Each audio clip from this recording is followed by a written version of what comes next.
Hi, y'all. Hello, you guys. It is late. It is real late, but I know I've been off schedule. I'm I'm going live tonight talking about fetishization and interracial relationships, as well with Black people, and as well with biracial people. We're gonna be talking about that tonight. Can y'all let me know if the audio sounds okay, y'all?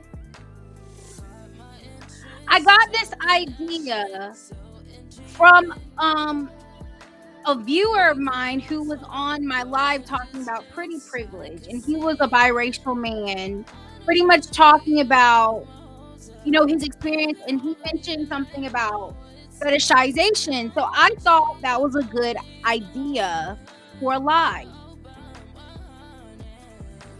So yes, I'm gonna wait a few minutes, y'all. I'm gonna be checking a few things, just make sure everything is technically doing well.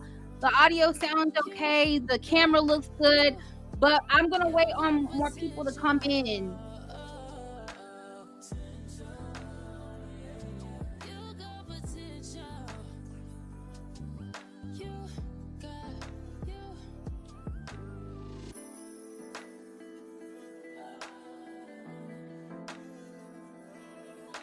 But how have y'all been?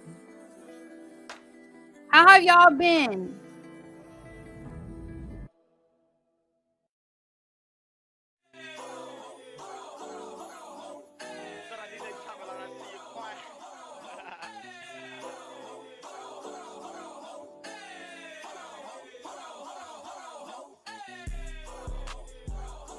I love this remix, y'all. I like this song with Glorilla. I like this one. But yes, we're going to be talking about it in a few minutes, y'all. We're about to be talking about fetishization and interracial relationships. We're going to be talking about it in a few minutes, y'all. So just hold on with me.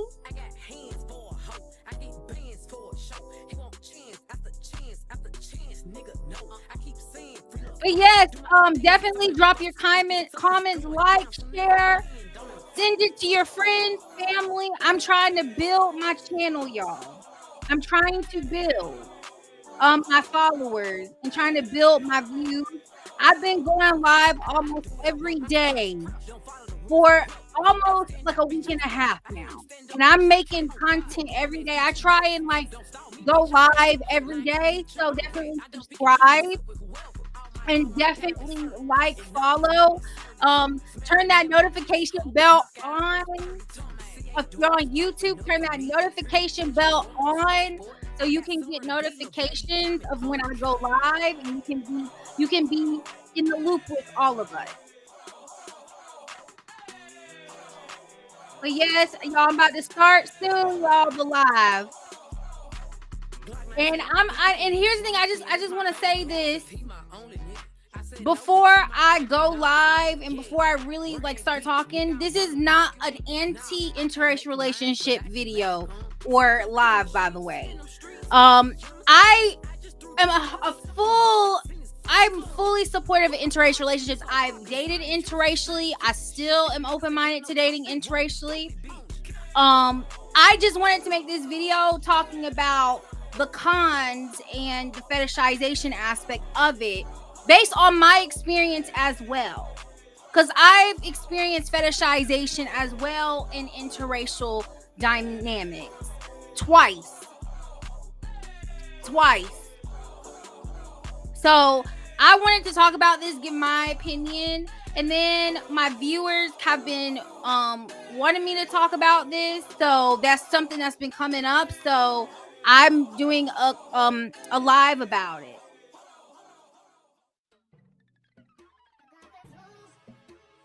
Okay, y'all. I'm about to go live now. I'm about to start talking about our topic. But yeah, definitely follow, y'all. Share. I know it's late. On the East Coast, it is late. It is very late on the East Coast. It's 11:42. It's about to be 12 a.m. y'all. Also, for people, I did the Cardi B. I also did the Cardi B album review. I was thinking about doing a Doja Cat album review for those who really like the review, or I'm a huge music fan. So because I'm a huge music fan, I was thinking about doing a Doja Cat album review as well as the Taylor Swift album review that's coming out today. It was one it's coming out Friday. So at 12 a.m., I think that's when the Taylor Swift album is going to be dropping. So if y'all want me to do those two album reviews on the Doja Cat album as well as the Taylor Swift album, definitely let me know. Again, I'm a huge album lover. I love albums. I love music. I love all kinds of drama. I said dramas. All kinds of genres of music. I'm a huge music fan. For y'all who don't know. So I'm guessing the audio sounds okay because I don't know if y'all saw when I did my Nicki Minaj, my Cardi B report yesterday. The audio was terrible. The audio was absolutely terrible, y'all. And I'm going to probably end up doing also kind of updating on the whole Nicki Minaj Cardi B beef that was happening on Eggs. I'm probably going to go into that again. Probably tomorrow I'll cover it. But yeah, the audio just sucked. I don't know what happened. Like it sucked. So I deleted off YouTube and I hated it because I did that whole show. Um, so so I did that whole show and it just turned out bad. So yeah, so we're gonna also do that story over again. I'm gonna cover that story over again. And also there Cardi B has released more tweets as well as Nicki since I covered it yesterday. I mean, it's been a whirlwind with those two. So I'm gonna do that report again. I'm gonna do that story again for that reason because again I know the audio was just awful. So sorry about that, you guys. But I'm pretty sure our audio sounds okay tonight. So yeah. So yes, y'all. I'm about to be talking about fetishization and interracial relationships, y'all. So y'all know I am all about supporting the swirl, y'all. I'm totally for it. So I don't want people to come into this live with the mindset, oh, this girl is like speaking against interracial relationships, not just with either black women, but I also am supportive with them with black men as well. I'm really supportive with any race. If you genuinely meet somebody and you feel they're your soulmate and you feel they're the one for you, you get what I'm saying? You feel you have you know, you feel like you have good chemistry with somebody. It shouldn't matter what race they are. Ideally, like I said, I've had crushes and I've talked to all kinds of men. Right? I've dated white men. I've been in relationships with white men. I've talked to white men. I've talked to Hispanic, Latino men. I love black men. I talk to all shades of black men. All shapes, sizes. If they're skinny, if they were muscular, if they were kind of thick, chubby. Like I've talked to all types of people and I'm super open-minded, right? But there are some people who do go into interracial dating with a very negative, just unhealthy, lustful mindset and lustful intention, right? So we're going to be talking about that today. If you are a black woman specifically looking to interracially date, or you're looking to expand your options, same thing with black men. We're also going to talk a little bit about also fetishizing mixed children and biracial people, because it was actually a biracial person who actually gave me kind of the idea to do this live. So also they get fetishized as well, right? And then some people also go into interracial relationships wanting to have biracial kids, and not just necessarily other races wanting to have, biracial kids with black people, but you have some black people who will marry outside of their race or get with other races because they do want to have biracial children, or they do want to have lighter skinned children because of the system of colorism, right?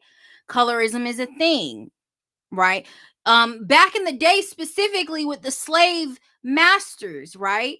They would have sex with the black female slaves, and then that's when you had the biracial children being born, and the biracial children would be getting treated better, right, than the fully black slaves or the darker skinned slaves, right? The lighter skinned slaves were the house slaves, right? And so that's how this whole idea of colorism and, feeling like, lighter skinned people is more beautiful, or that, them having more privilege based on their skin tone, the light skin privilege, that's where that comes from. That comes from slave times, when the house slaves were lighter skinned and mixed children, and they would be treated better simply because they were mixed with white, right?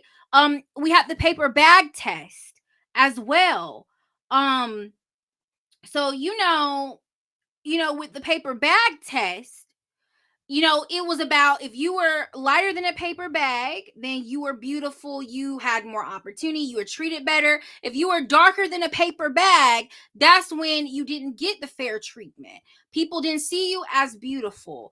All these things. So this is all cultural, right? This is all cultural, right? And you even have colorism in other communities, in other ethnic groups. Like, colorism is very, very, very prevalent and huge in the Hispanic Latino community, in the Indian community, in the Southeast Asian community. Colorism is very big in these cultures, right? So this is all over the world. When we talk about the issue of colorism, the dysfunctional, system of colorism, we're talking about all of this is not just within the black community specifically. You have it deep in the Caribbean roots, right? The Caribbean islands, the Dominican Republic, right? Haiti, all these places, had colorism, right? It still has colorism to this day. Like, even with the Dominican community saying, I know black, I Dominican, right? They don't like to consider themselves black, even though a lot of them are darker skin. They have African ancestry, strong African phenotype. They don't want to claim the African aspect of their culture, right? So we have to understand that a lot of the time, this fetishization that happens in biracial families, it happens with the black women in the interracial relationships, and it also happens with the black men, right? It can be both sides. You have also Caucasian people and people of other races who have a fantasy, right? They have sex fantasies of getting with black people. There's stereotypes around specifically black people sexually. Black people are exploited a lot because of our body types, right? Black women specifically are very curvy.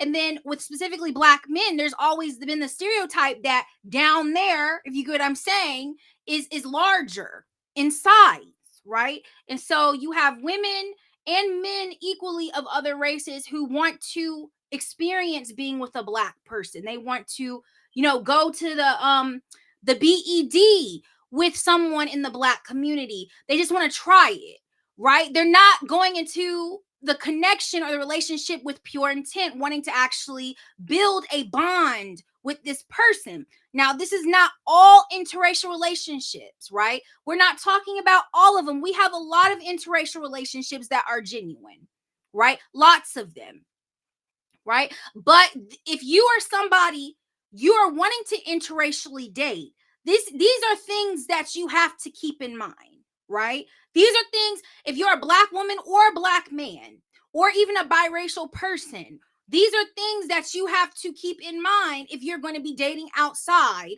of your race, ethnicity, or your culture. right? And so we have to understand that people need to be going into relationships with pure intent. And I've even had times, and I'm going to tell a personal story, right? I'm not going to go too in depth, but I'm just going to kind of like tell you kind of like a summary of what I've been through, right? Even as simple as crushes. Even as simple as crushes. I've had situations before where I've had crushes on white men, right? Or white guys, right? And so, me being a black woman, right? The people in their community or the people surrounded by them, you even had black people doing the same thing, kind of following up with the same mess, right? Trying to make it seem like I was into somebody because I wanted to hook up with them, right? Telling this person that, oh, she just wants to hook up when I have been celibate for years, right? The thing about it is people automatically assume that black women have always a sexual intention towards someone when we want to date them, right? And I don't understand that because I think it's very objectifying as a black woman to assume just because a black woman is interested in you, they want to just go to the BED with you. When really they have pure intent towards you, right? Every person I have liked, every person I have tried to, get in a relationship with, I've talked to, I've always had pure intent towards them. Always had pure intent from day one. But there have been times where people have tried to talk down on me, trying to make it seem like I just wanted to get with this person because I was into them in that way. I just wanted to have, just a lustful relationship with them when I never told them that and I never have. Just to be perfectly honest with y'all, I'm gonna be very discreet. I've been celibate for years. Years. Right? Celibacy is something not new to me. And actually, you want to know something? I became celibate when I lost my you know what, right? I had experience losing my V card. That changed me, right? That changed me. And actually, I lost it in a situation where fetishization was a part of the situation, right? Um, the guy I lost my V card to was a fetishizer, right? Um, so and then ever since then I've been celibate. So I've been celibate for years, right? But there's been many times that people will assume because I am a thick-framed woman that they exploit me and objectify me as a black woman. And that's a problem to me. And a lot of time black women are objectified. People go into dating black women with this mindset thinking all black women are gold diggers. We're low life. We're people saying we're baby moms, right? We're all baby moms, right? Not putting down single mothers because single mothers are amazing. They take care of their kids, right? But they like to paint a picture of black women in a very very sexist, objectifying, disrespectful, misogynistic, exploitative way, right? Just because a black woman is interested in dating a man outside of her race or might have a simple innocent crush on a guy outside of her race does not mean that she has a lustful desire towards him. People love to like specifically with thick frame black women. I've noticed this a lot. I don't think there's many videos on YouTube talking about this. When the YouTube videos talking about fetishization of black women, I don't think I've heard anyone talk about what I'm talking about. They like to assume when a black woman likes a guy outside of her race that she does not have a pure intention towards him. She's just trying to get the man's money. She just likes the man for the wrong reasons because they like to paint black women in a light that's not correct, right? They like to paint black women in a way that's not correct, right? So that's not the case, right? Actually, when black women statistically, this is based on the Census Bureau. statistics with interracial marriages. You know, with specifically with black women and white men are the longest lasting interracial pairing. They're the longest lasting based on statistics. When you compare it to, white women with black men, it's a completely they're like, I think there is like a huge difference. I forgot the exact numbers, but look it up. Statistics show when black women are with white men, the relationship is most likely to be successful. It's very high, the chances versus the other pairings, like even with white men and Asian women. The statistics are much higher. You're most likely to be the relationship is most likely to last longer with a black woman dating or marrying a white man. Even when it comes to same race relationships, their stability is a lot higher than if you're talking about white women with white men or black women with black men. So let me make that clear. So a lot of the time when black women are going into interracial relationships, it's a different intention than black men. Now, you do have black men who are in genuine relationships with women outside of their race. I don't want this to be a pushing a narrative about all interracial relationships are bad, specifically with black men or with black women, right? But I've noticed that there is this highly lust driven narrative that's constantly pushed when it comes to interracial relationships with black people, because black people in nature are seen as not human and they are highly exploited. Black men are highly fetishized. Highly fetishized, right?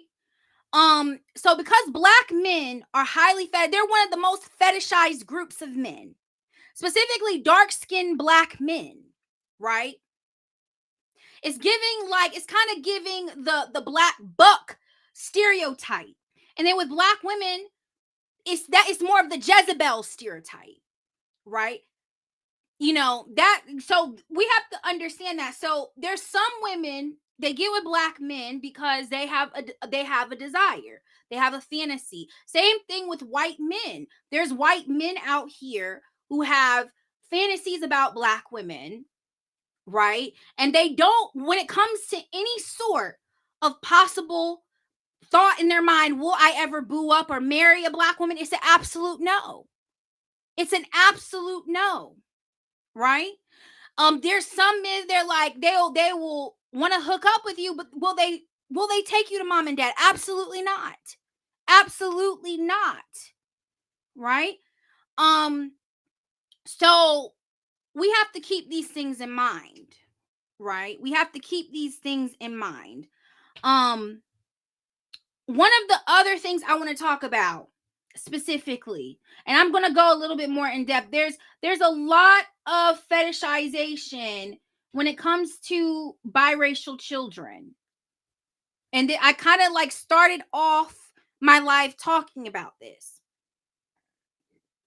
Like I said, it was actually a biracial male who gave me the idea of even doing this whole live, right? So a lot of the time you'll have with women, and this is more of women doing this.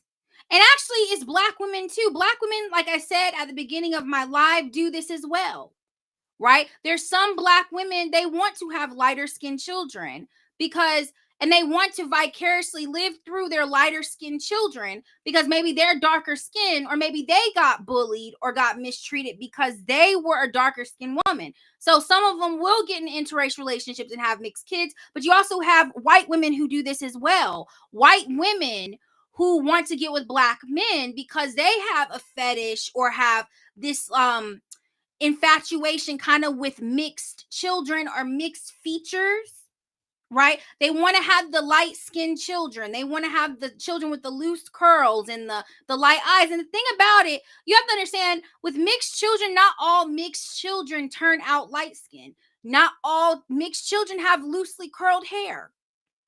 Not all mixed children are racially ambiguous looking.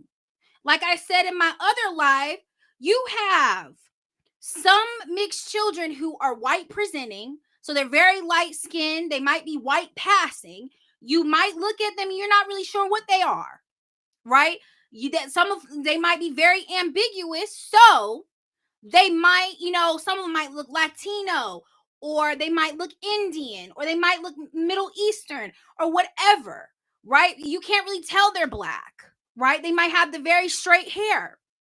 And then you have some mixed kids who are they have very black phenotypes. They might not be light skin, they might be brown skin, right?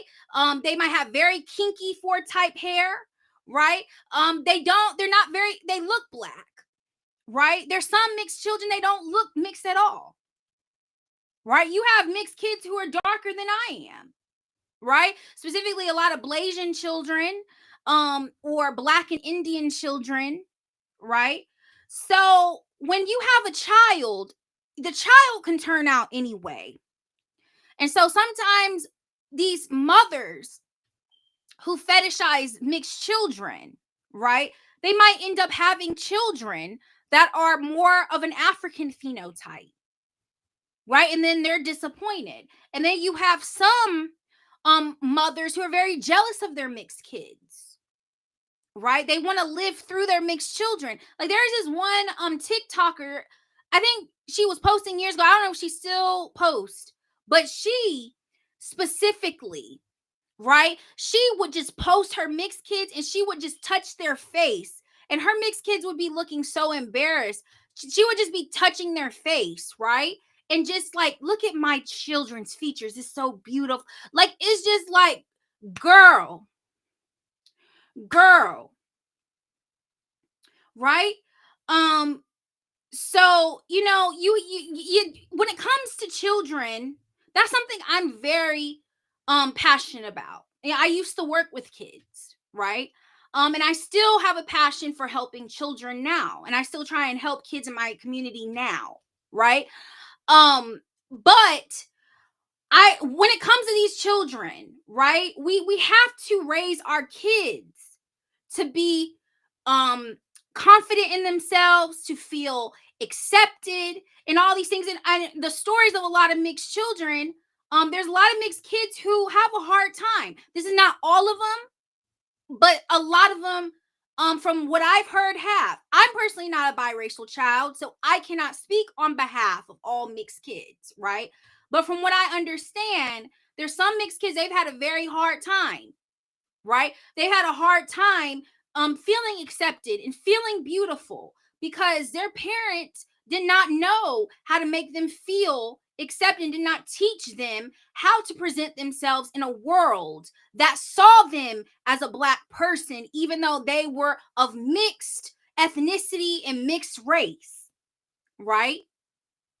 They didn't know. Like they don't know because it's like growing up there, specifically there's statistics, the white mothers versus the black mothers. It's a stereotype, right? We have some, and this is not me putting down white mothers, because we have some amazing white mothers who do an amazing job raising their children. Being a mother is not an easy thing, right? It's not easy to raise children. So I commend all mothers, right? I support all mothers, right? But based on statistics and based on just stereotypes, it is shown that mixed children raised with a black mother tend to be a little bit more confident and a little bit more knowing who they are and understanding their blackness and understanding who they are as a person more so than the mixed kids raised with a white mother. Just because the mother in a relationship with their children is so prime, is so primary, right? The mother is what instills all the core beliefs and core teachings and all the nurturing into their child, right? And so mixed children, a lot of the time, they look black, right? Yes, you do have some mixed children who are very white presenting, like for example Mariah Carey. Mariah Carey is white passing, right? What is it? From the Commodores? Lionel Richie's daughter, Sophia Richie, she's white passing, right? I didn't know, like Housey, white passing, biracial, right? If you look at them, you would not know. Unless they told you, you would not know that they're black, right? Like, and I like to say with biracial kids, you're treated the way that you're treated in America is based on your phenotype, right? It's based on your phenotype. So how you look.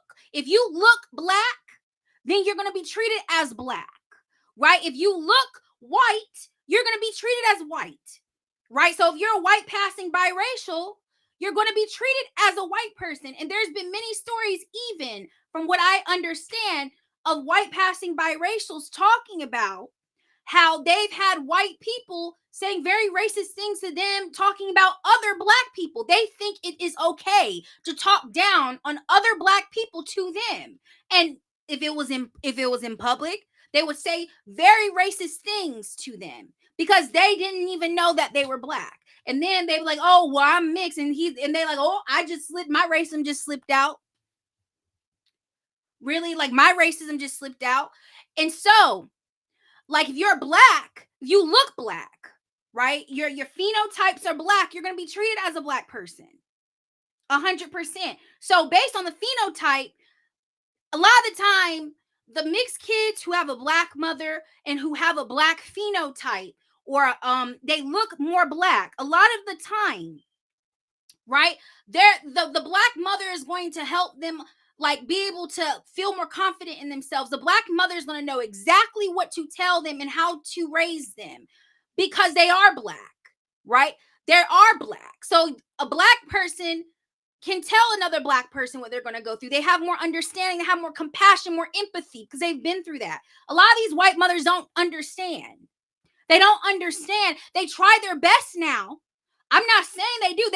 They try their best, right? And I commend them for trying their best. They will go to HELL and back to figure out stuff for their kids or to help their kids. So I'm not saying that they play with their kids, because they don't, but it's just harder for a white mother to talk to their biracial child who has mainly black phenotype or strong black phenotype, and be like, so this is what you're going to go through, because it's like, as a white person, they don't know because they've never been through that, because they've never navigated the world as a black person. So it's like, how am I supposed to know how to talk to these kids? How am I supposed to instill these things in these kids? And I have no idea.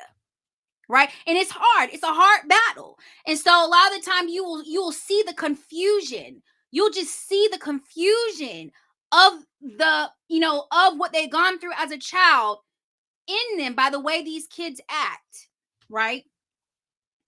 Also, when it comes to dating, I've noticed biracial kids who have black mothers tend to be more accepting of black women. They tend to be more respectful towards black women. Growing up, and this is not everybody, but this is some biracial kids I grew up with. I noticed the biracial kids who had the white mothers were kind of weird with black women. They never really wanted to date us. They never really committed to us. If they did want anything to do with us, it was lust driven. It was like, I just want you to be my side chick, right? As a black woman, I will never be somebody's side chick. I'm sorry, right? That's just not what is going to happen. But right, they a lot of time they tend to date white women, right? And there's nothing wrong with that, right? Like I said, this live is not demonizing interracial relationships. I'm not trying to go Dr. Umar Johnson on y'all, right?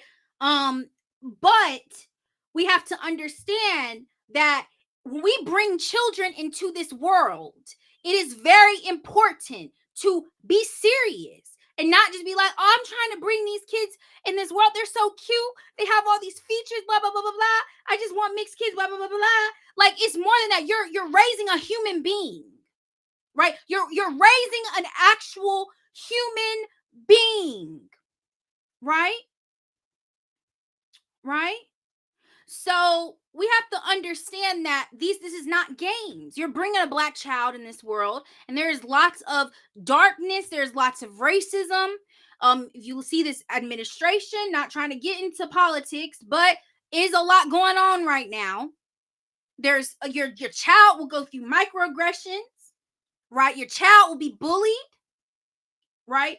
Your child will go through all of these things, right? And as somebody who's raising mixed children, you need to be serious about that. It's not a game. Like, the thing people don't understand is that when it comes to fantasy, right? When it comes to actual fantasy in relationships, right? When it comes to actual fantasy in relationships, you have to make a decision. This is why I always talk about the importance of sexual discipline in relationships.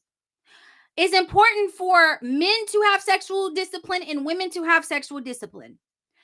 I feel everybody should be picky because, right, like in this day and age, the STD rates are so high. And I was just saying this, the rates in Atlanta have gone up, Houston, Texas, Miami, Florida, right, New York, all these places, right? Alabama, South Carolina. The STD rates are high. They're spreading like wildfire, right? And so you have to protect yourself. Not only is it important to have sexual discipline because you have to protect yourself, but it is also important to have sexual discipline because you can make rational decisions, right? That 30 minutes or to an hour, probably to the most, of you fulfilling a sexual fantasy, is it really worth the consequences? Is it really worth the consequences of what could happen if you make the wrong decision? Right? You bring a child in this world too young, right? And then the child has no father, right?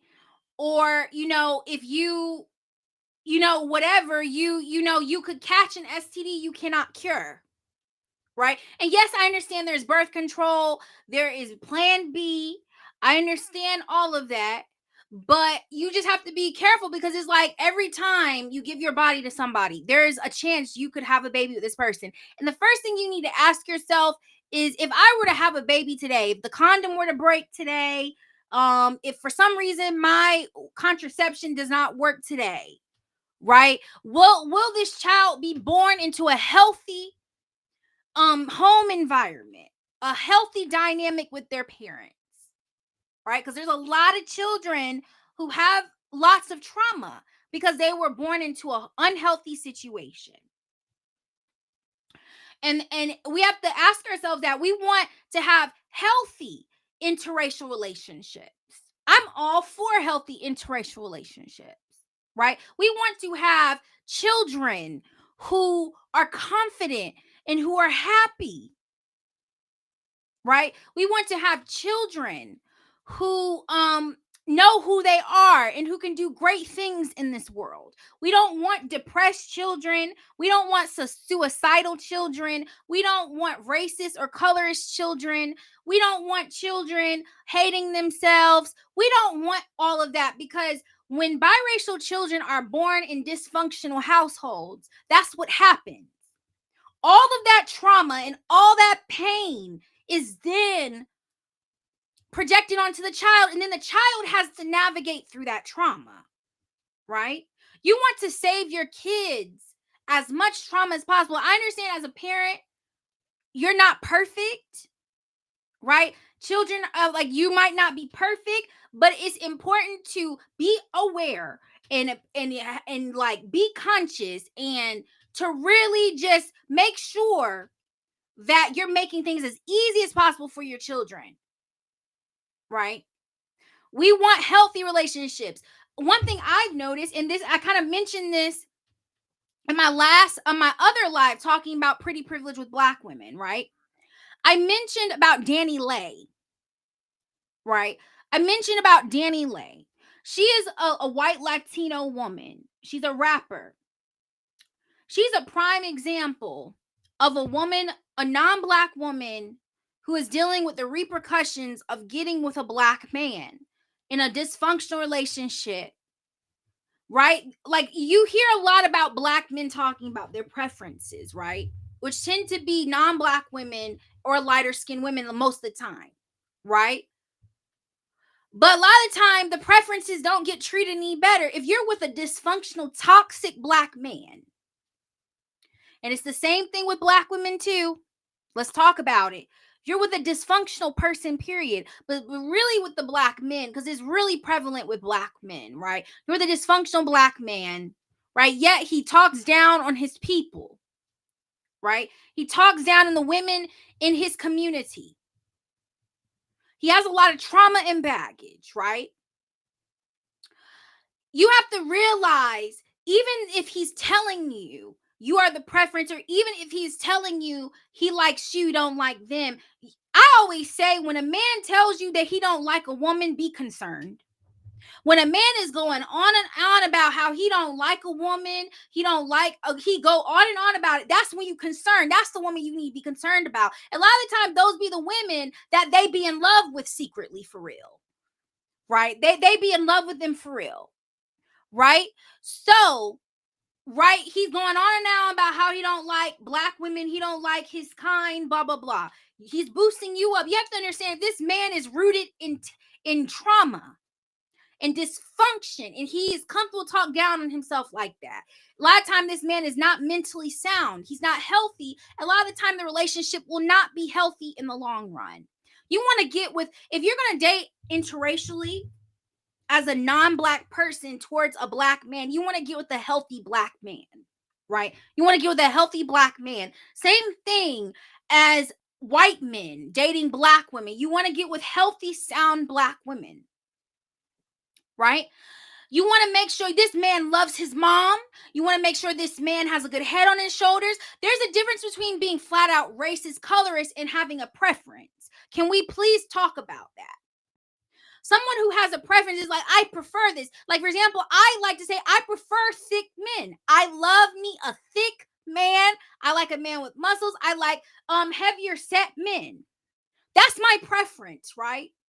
But will you see me talking down on skinny men? Absolutely not. Will you ever see me be like, I will never date a skinny man? Because guess what I have? I love skin. Let me tell you, the last guy I had a crush on, skinny and tall.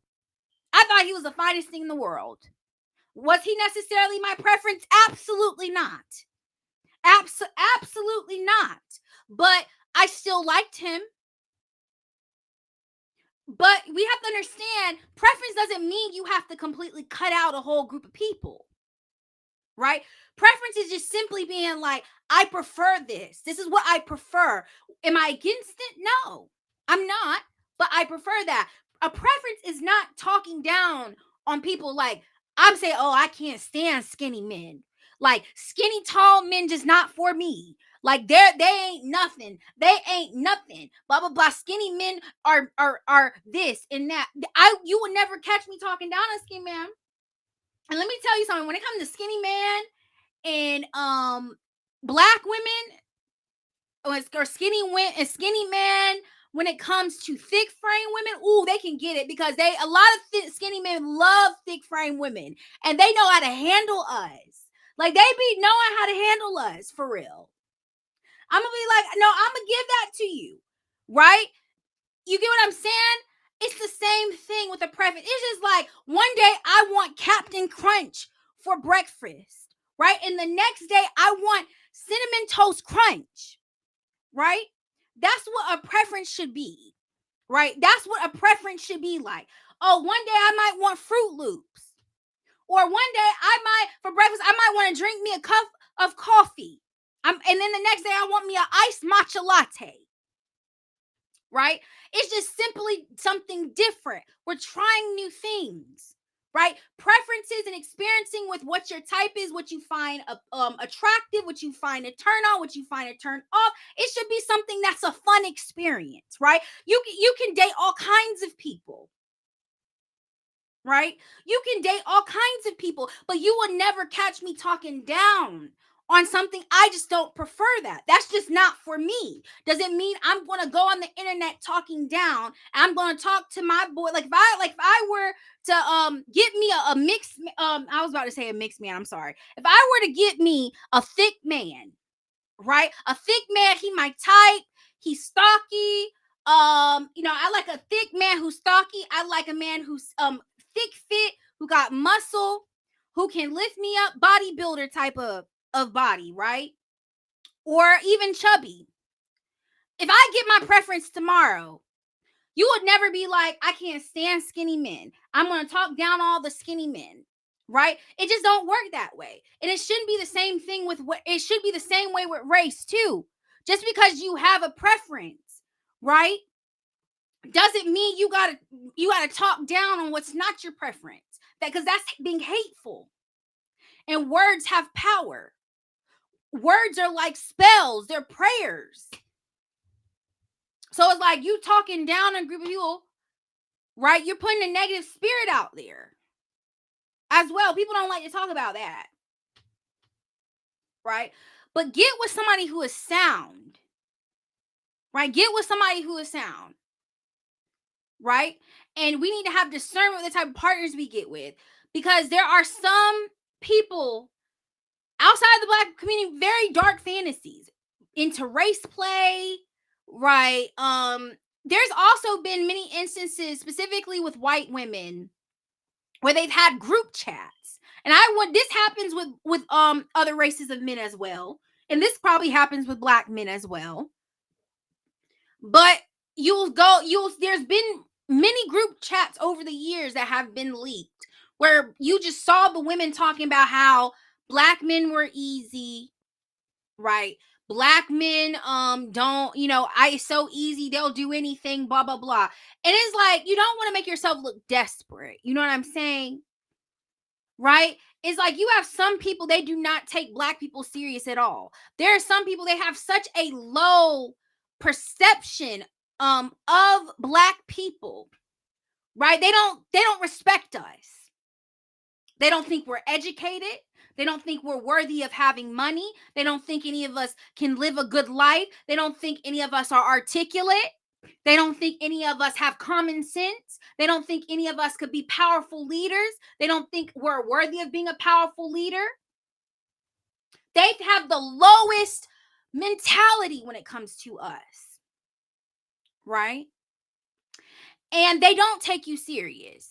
They will hit, but they will never actually see you as human. Black people are dehumanized quite a lot. They're literally humiliated all the time, right? I cannot tell you how many rooms I have been in where I probably was the most qualified, right? But I was not seen as the most qualified. Like, you looked at my resume, you looked at my education, most qualified. But guess what? I wasn't treated as that simply because of the color of my skin. That's the difference, right? That's the truth, right? Black people will not be given their flowers simply because of how they look. They could have all the qualifications. They could have went to school. They could have their master's, PhD, right? They could have had all of this experience, right? But they will never be seen as equal or never be seen as serious.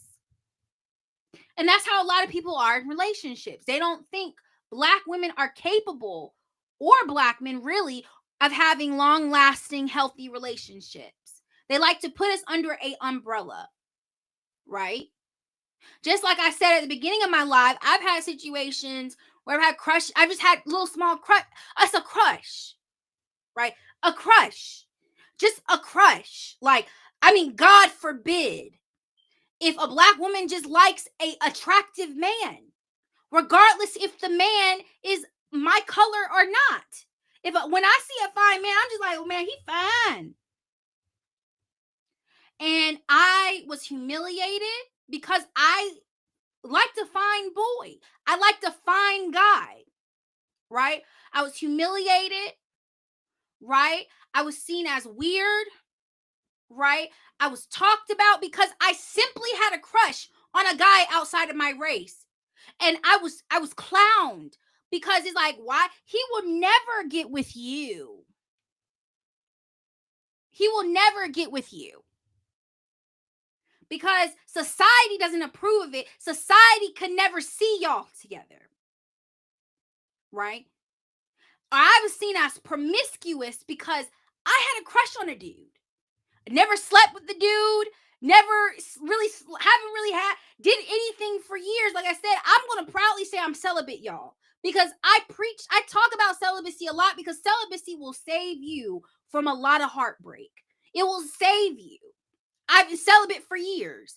People trying to make it seem like because I had a crush on a guy outside my race that I was just trying to get with him because I was thick.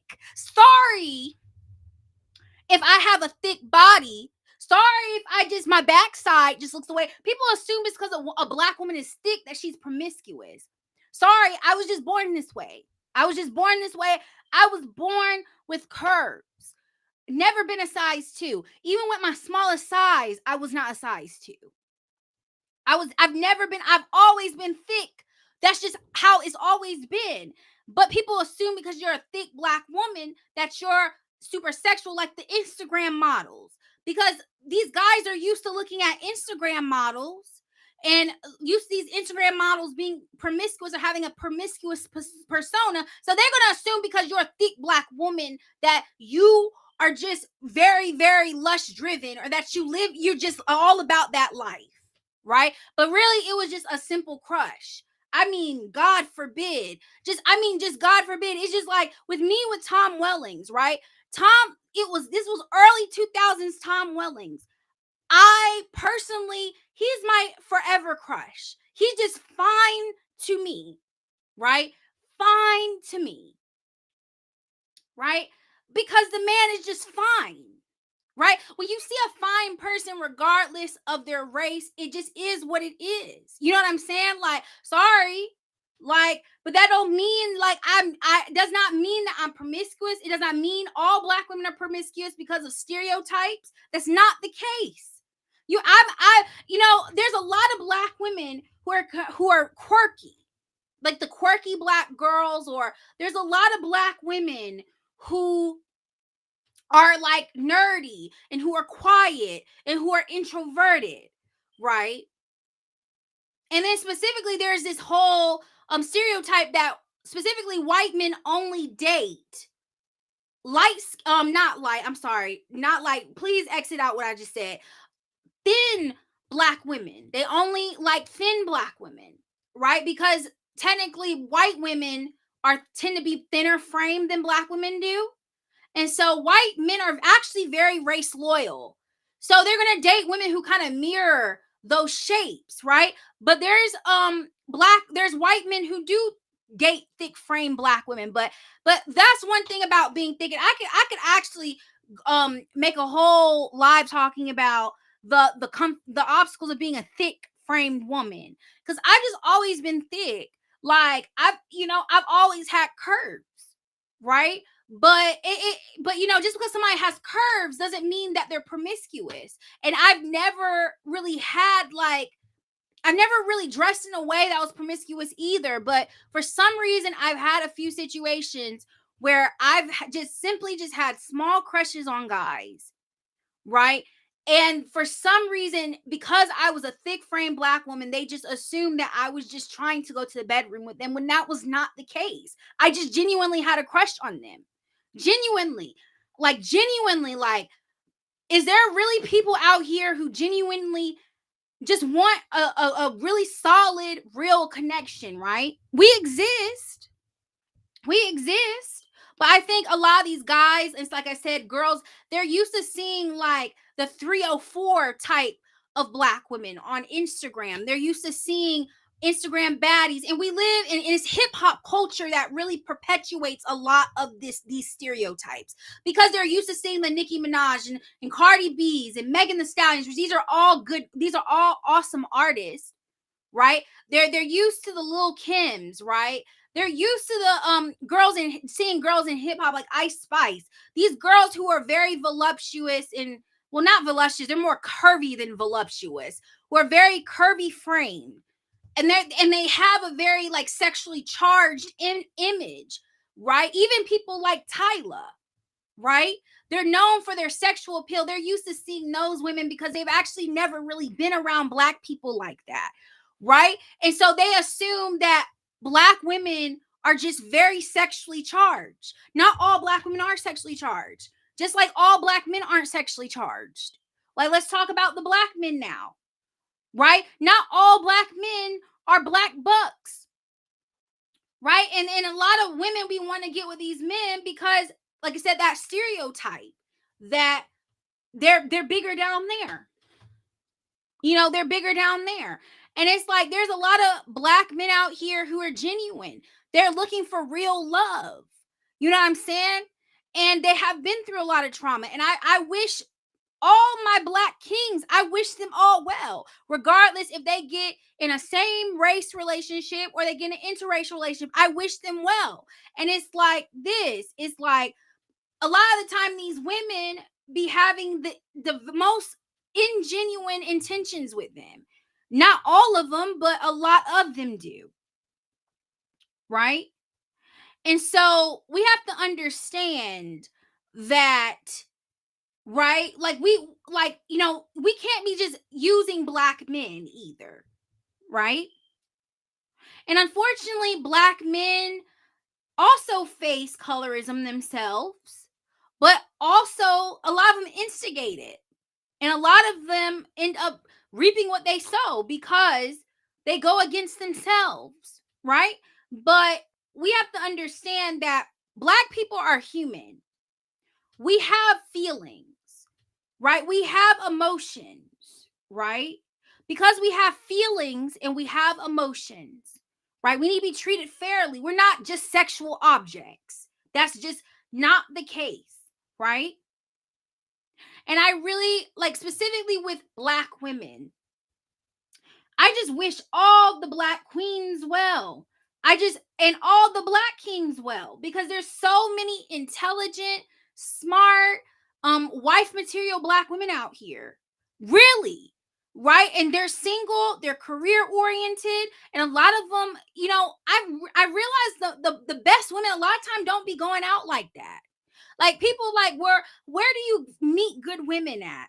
Well, a lot of good women are actually at home. They're at home, they're at the gym, they're at work, right? They're at the library, right? They're at church, right? They're not at the club, y'all. The good women are not at the club, right? Y'all need to stop trying to find women in a club. You know what I'm saying? Like, just like they might go to music shows, they might go to concerts now, they might go to a nice brunch, right? You can find good women at the brunch, right? You can find good women at museums, right? There's good women everywhere, if you get what I'm saying. But they're not where y'all think they are. And a lot of women nowadays are just wanting to be left alone. Specifically with black women, they want to be left alone, right? They just want to have peace, right? They just want to be seen as, as they just want to be taken care of. You know what I'm saying? So a lot of very beautiful black women who are wife material are at home, right? They're at home. And there's also a lot of beautiful single mothers out here too. Like, people love to talk down on single mothers, but every single mother has their story. Sometimes single mothers they just made very, like, bad decisions when they were younger. But as they gotten older, they've learned and they've matured, and they're a good woman. Right now, they learned their life. Like, some of them were teenagers. You know what I'm saying? They didn't know no better.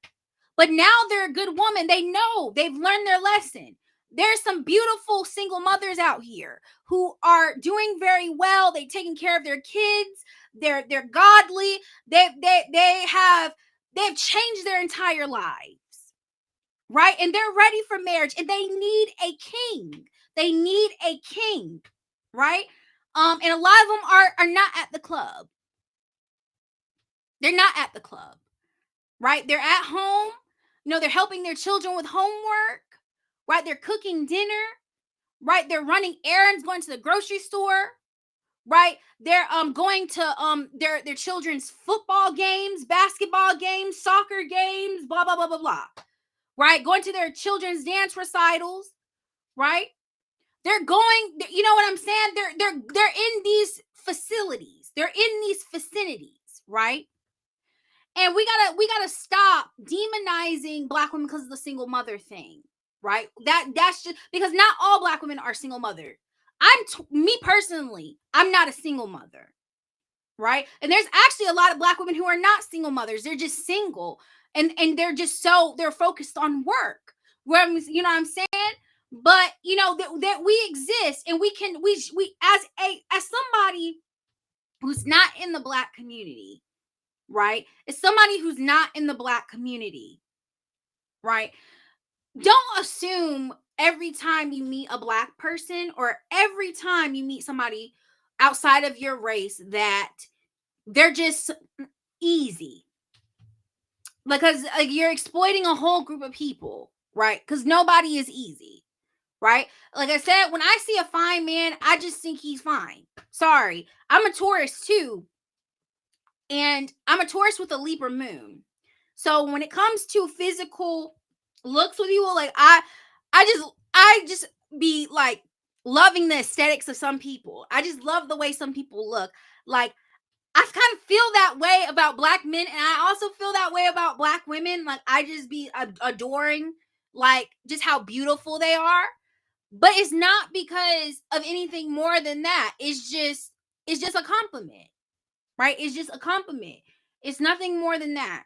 But yeah, like there's some beautiful women, like beautiful women out here who are ready to be wives. 100%. And people are always saying, well, where you can't, like, there's apparently this male loneliness crisis, right? Apparently there's a male loneliness crisis going on, right? And there's apparently a lot of men are complaining about, I'm so lonely. Like I'm so lonely, right? I can't meet somebody. And we have to understand there's no excuse for men to be lonely. One of the reasons why is because it is so much easier for men to pursue women. And specifically with Black women, there's so many educated, beautiful Black women out here. And I feel like anybody outside the Black community who has never really kept in mind or never really opened their options to dating Black women should date Black women. I think you should open your options, right? Don't go by what the media tells you, or just go by what stereotypes are, or what racist people or colors people around you say. Don't go by that. You need to actually be in the spaces talking to Black women, right? Be in the spaces talking to Black women, right? And get to know them. Like this is another example of fetishization. There is this one guy I met at a library, right? He was fine to me. Like some girls might be like, he really ain't all that though. But I thought he was fine. He was tall, and he was not skinny, like he was like in between skinny and thick. Like he was perfect size, right? And he was just so fine to me. Like he was just so fine. And I like talked to him for like such a long time, for like hours. Like I talked to him and we exchanged numbers, right? And we talked a little bit. But one thing that caused us to fall out is I felt like towards like he was starting to like not have pure intent with me, right? I noticed like he was like trying to rush for me to go to the BED with him, and because I'm celibate, I just couldn't do it. So I ended up going my separate ways from him and being like, I don't know if this is I don't know if I'm what you want, right? Because if you're looking for somebody, like that's something you have to have, like I'm not ready for that, right? So I stopped talking to him for that reason. But even the library, like I was at a bookstore and I met that guy. You know what I'm saying? And if he was willing to be um willing to just talk a little bit longer and to not like rush into the BED, I would have still been talking to him. I probably would have dated the dude. But because of that, I didn't. Um, but yeah, like we're out here, right? We're out here and just like get to know a Black woman. You know what I'm saying? Talk to her. Learn more about her. Learn about her family. You know what I'm saying? You said, okay, I see a comment. I see the comments, y'all. Someone just comment, men and women both play the field, but it looks different when things go wrong. Interesting. Interesting. Can you explain that a little bit more? That's an interesting comment. but yeah, like I just feel like if with that guy, if I would have just talked to him a little bit longer, if he wasn't so focused on going to the BED with me, I would have totally dated the dude. Totally dated him. He was my type. He was intellectual. You know what I'm saying? Like he was cute, he was artistic, totally my type because y'all know I love nerds. He was a hot nerd, y'all. I will date a hot nerd in a second, y'all. In 2 seconds I'll date one. Yeah, you said chasing what you think will make you happy. Yeah. Yeah, a lot of people chase what they think makes them happy. And it's like this specifically with dating. I think a lot of people go into interracial dating specifically with a mindset that's completely different than what they expect. So what they experience in their situations interracially dating is completely different than they thought how things would turn out. Yeah. But yeah, I totally would have dated you. Like he was fine. Like I was even at the time, like I was even saying, I was even wondering if the universe and like because at the time I was more new age at the time. I was even questioning, like, is that man my soulmate? Like, because it was just so perfect. He was just so like fine to me, and he was just so like personality wise, he was just totally what I wanted. So I was like, is this the universe sending this to me? Because I am into manifestation, y'all, and I'm all about I love to say positive affirmations and stuff. And I've for years I've been wanting to get with my person. You know what I'm saying? Um, and I've said like soulmate affirmations and all that. So I was like wondering, is this man my soulmate? When know what a good man is, but they overlook him. When you said when know what a good man is, but they overlook him. Yeah. Yeah, a lot of I one thing I want to say too, like specifically with black women, this is why I always tell black women, please open up your mind because sometimes black women will have this expectation about what they want in a man. They will just have a lot of standards, which there's nothing wrong with having high standards, but what specifically are you having high standards about? Right? Like a lot of black women are very race loyal, right? If you let's be 100% honest, black women are one of the most race loyal groups of women, right? And this is why people like to say that it's rare for white men and black women to be together, which is not true because I don't think it's rare now because I literally see interracial relationships every day. Like I see them every day. I with black women specifically every day. Like with my job, I do. I see them every day. Um, and so it's not rare to me. And I've dated interracially personally myself. So I'm like, how is it's not rare?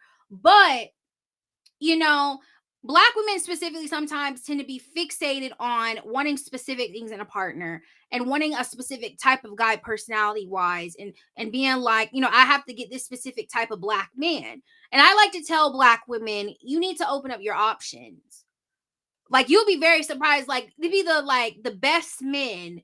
They just overlook them because they don't want to date outside their race and they don't want to.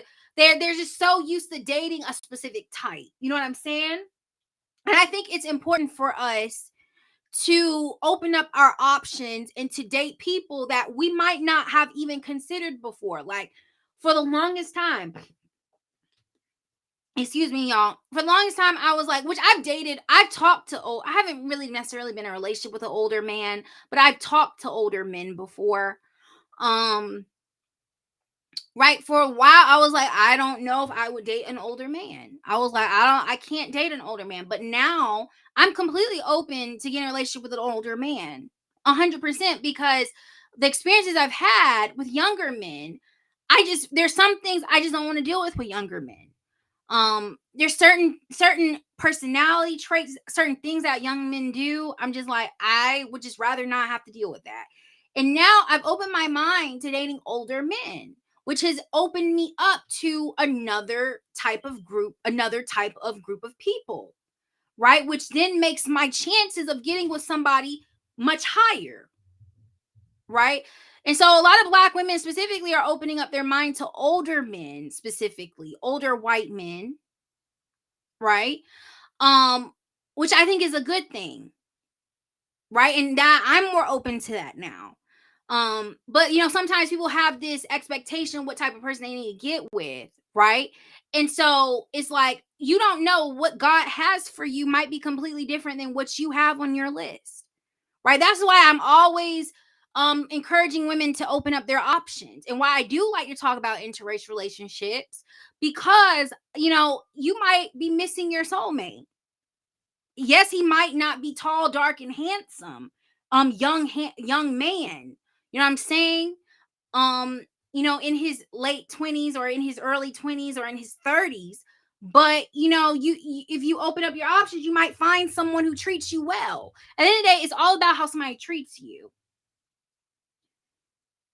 Okay, you said then when you're in a situation where there have to have a man compromise, none of the men chases wants her because the have to take on a role other than just a BF. Now I'm a father. I'm a virgin at 36 and a male. Women shot me down for my looks and lack of money. Now women look down on a lot of black men because we can't give them what other women gain pursuing men of other races. Okay. So, I'm going to give y'all my opinion with the finances thing. So, I feel like finances are important. And it's not in the reason y'all expect me to say why. I'm not saying that finances are important because someone's materialistic and because I'm materialistic, or because I feel like women should just be materialistic and should just get what they want from a man. I feel like finances are important because you really can't have a good family situation and really have a good marriage without finances.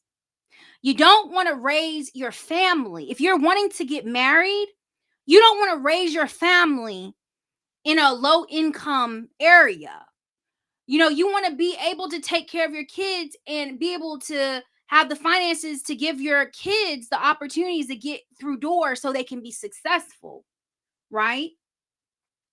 You want your kids to be safe.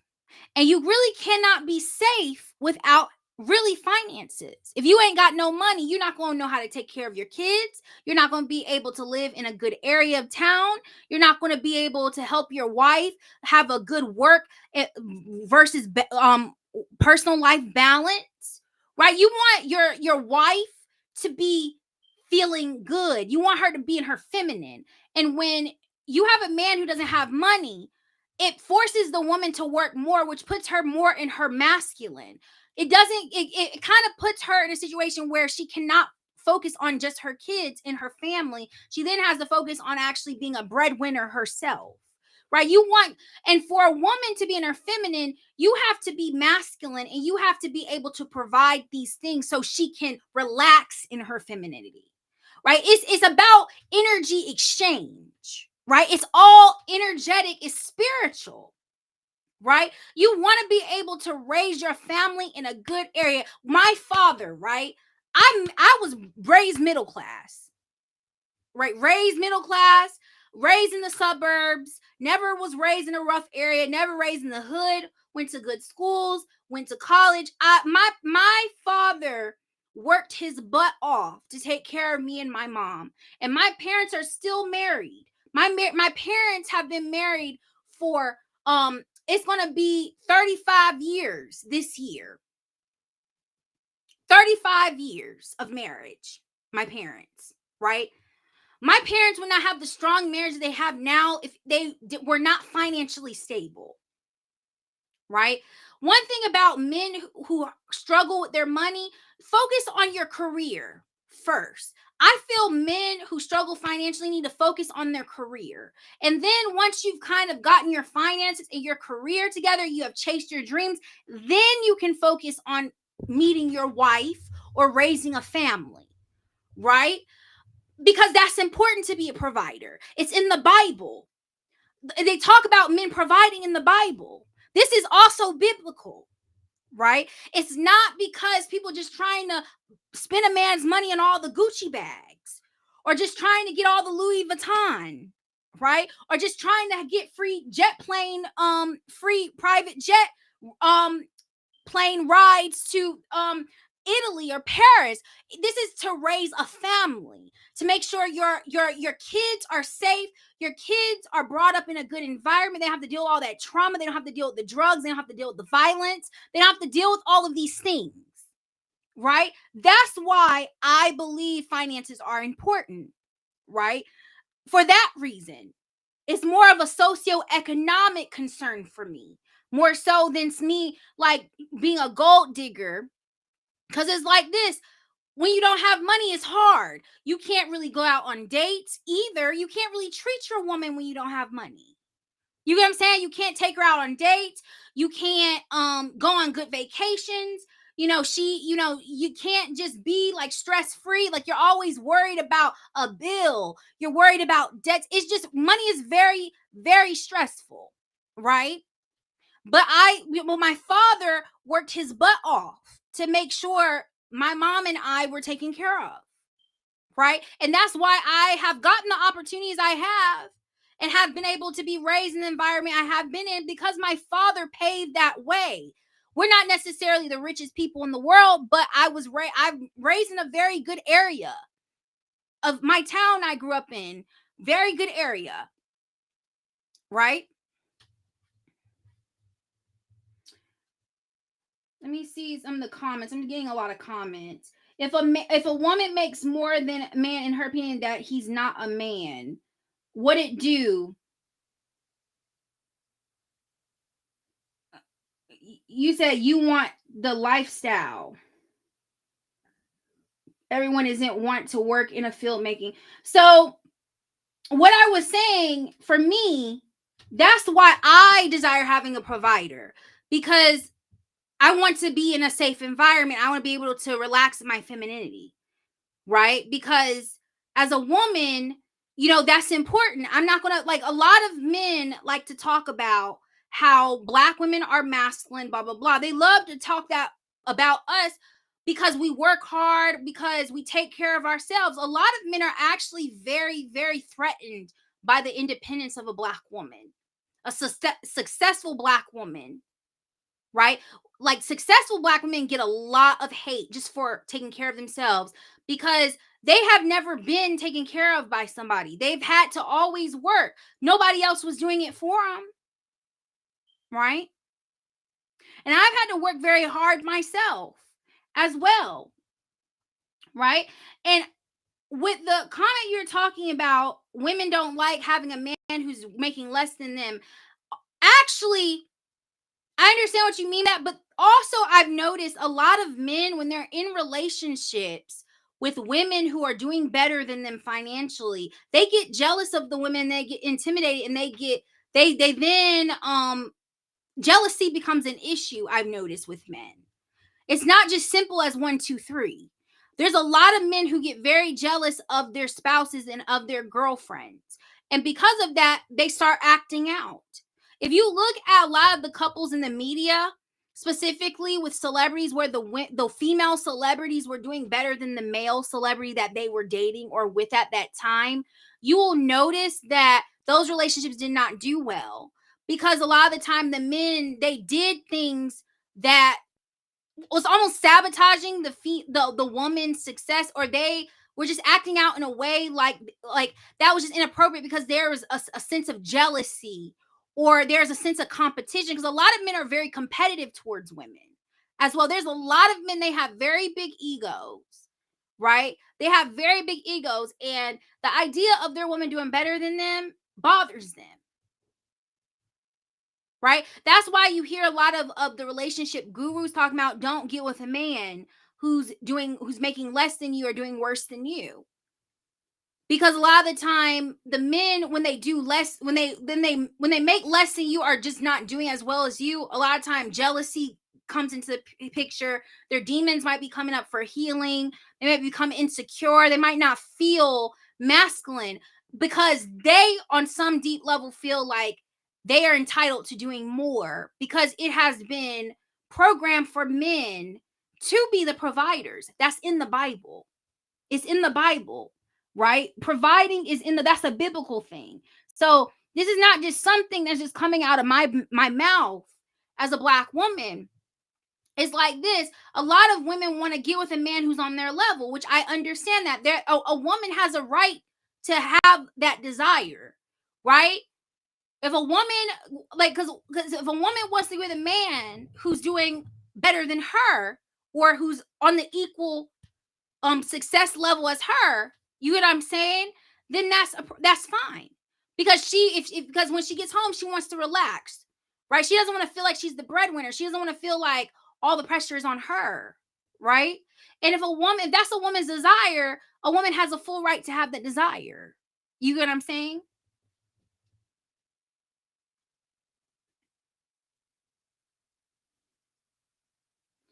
That's not every woman. Not all. Here's the thing: not all women are just wanting to use men. All women are not wanting to use men. There's a lot of genuine women out here, including myself, actually. There's a lot of genuine women out here who feel the same way that you do, who also feel like they get taken advantage of, or they feel like they're overlooked. There's a lot of good, beautiful black women out here who feel that way.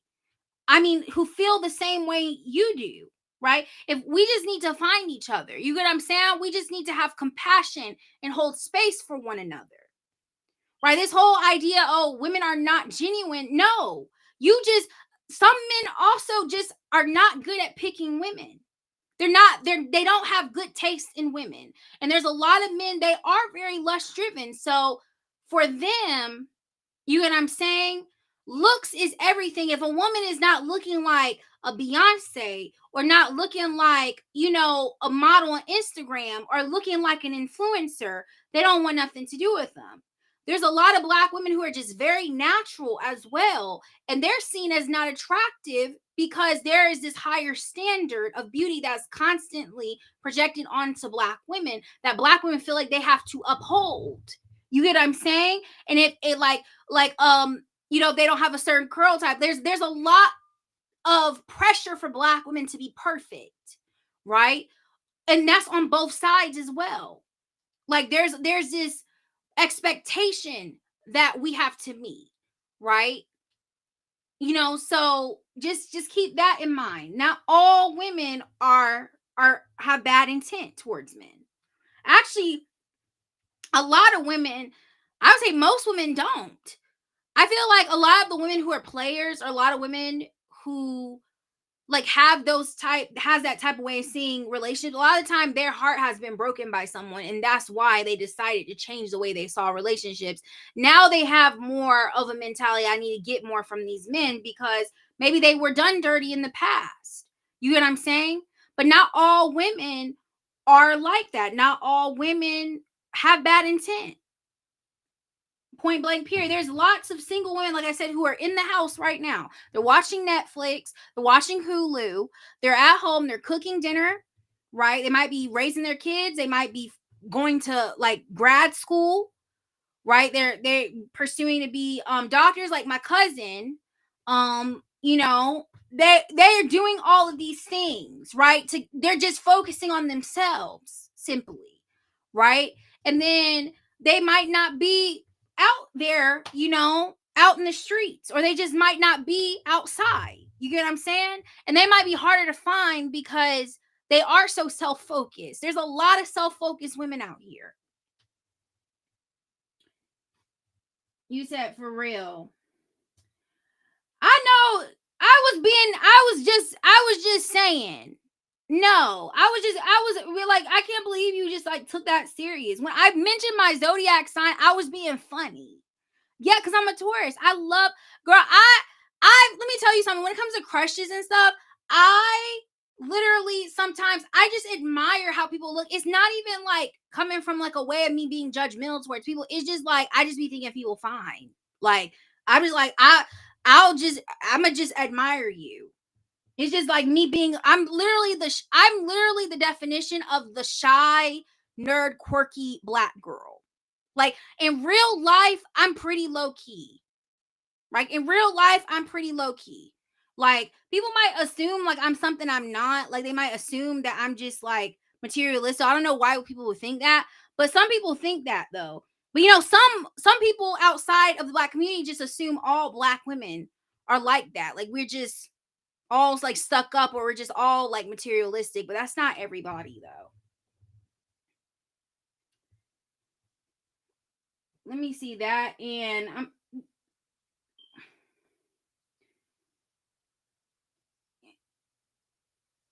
let me there's a lot of, I'm looking at the comments. There's a lot of comments.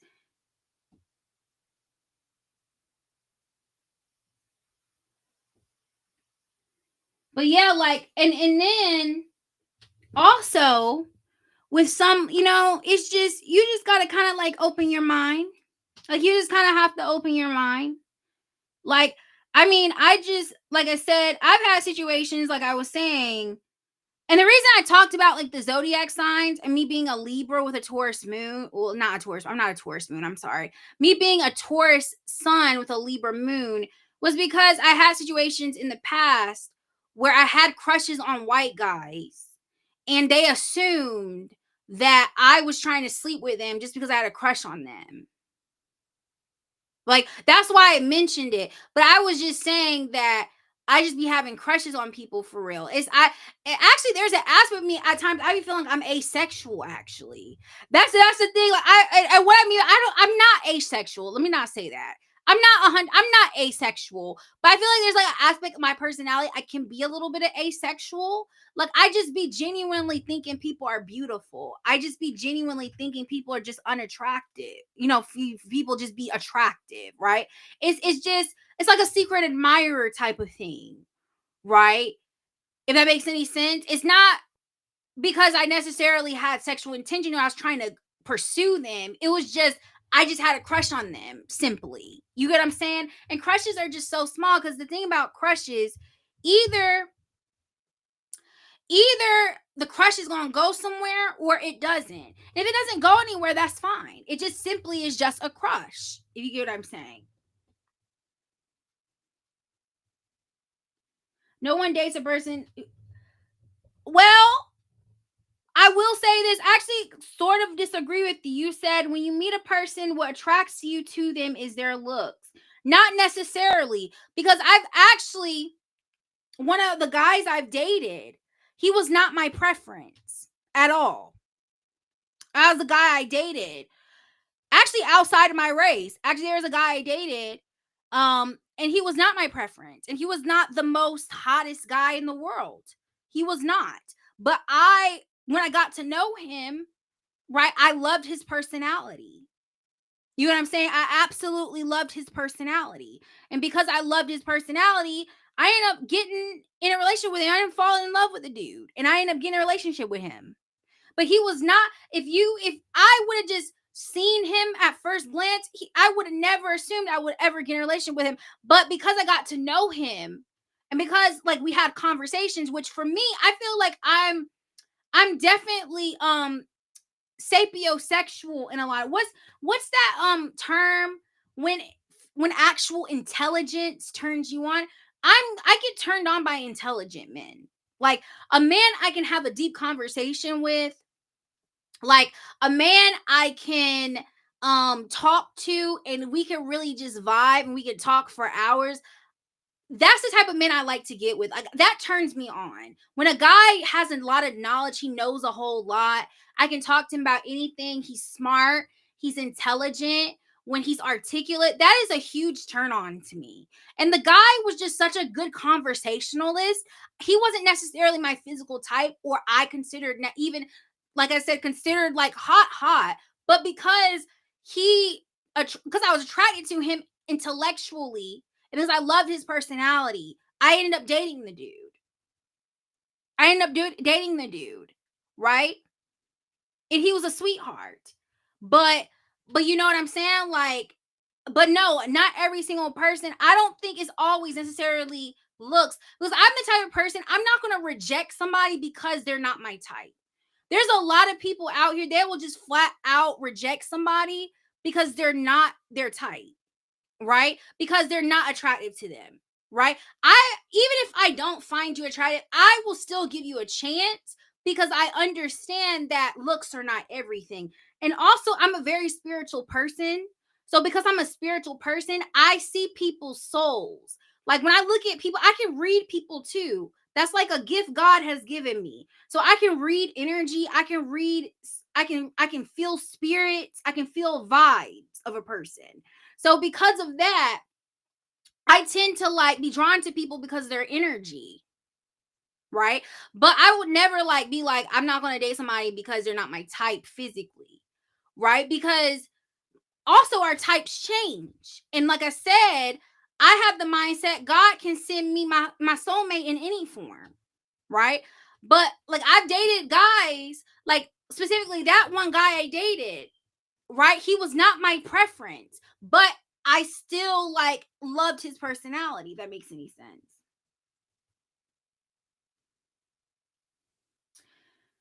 Let me see. When you met a person, no one dates because you think they're better because you think they will treat you better. Did he have no, he did not have money actually. At the time, when I dated, this was like a couple years ago. This is a guy I dated a couple years ago. No, he didn't. He was not the richest thing in the world. Absolutely not. Mm-mm. No. Not saying I'm trying to date Dusty's, y'all. But at the time, when I dated him, no, he was not. He was normal. A normal person. Not trying not making six figures. Actually, he was still in school actually. Boss pop no, not a well, he was into music, but he wasn't no.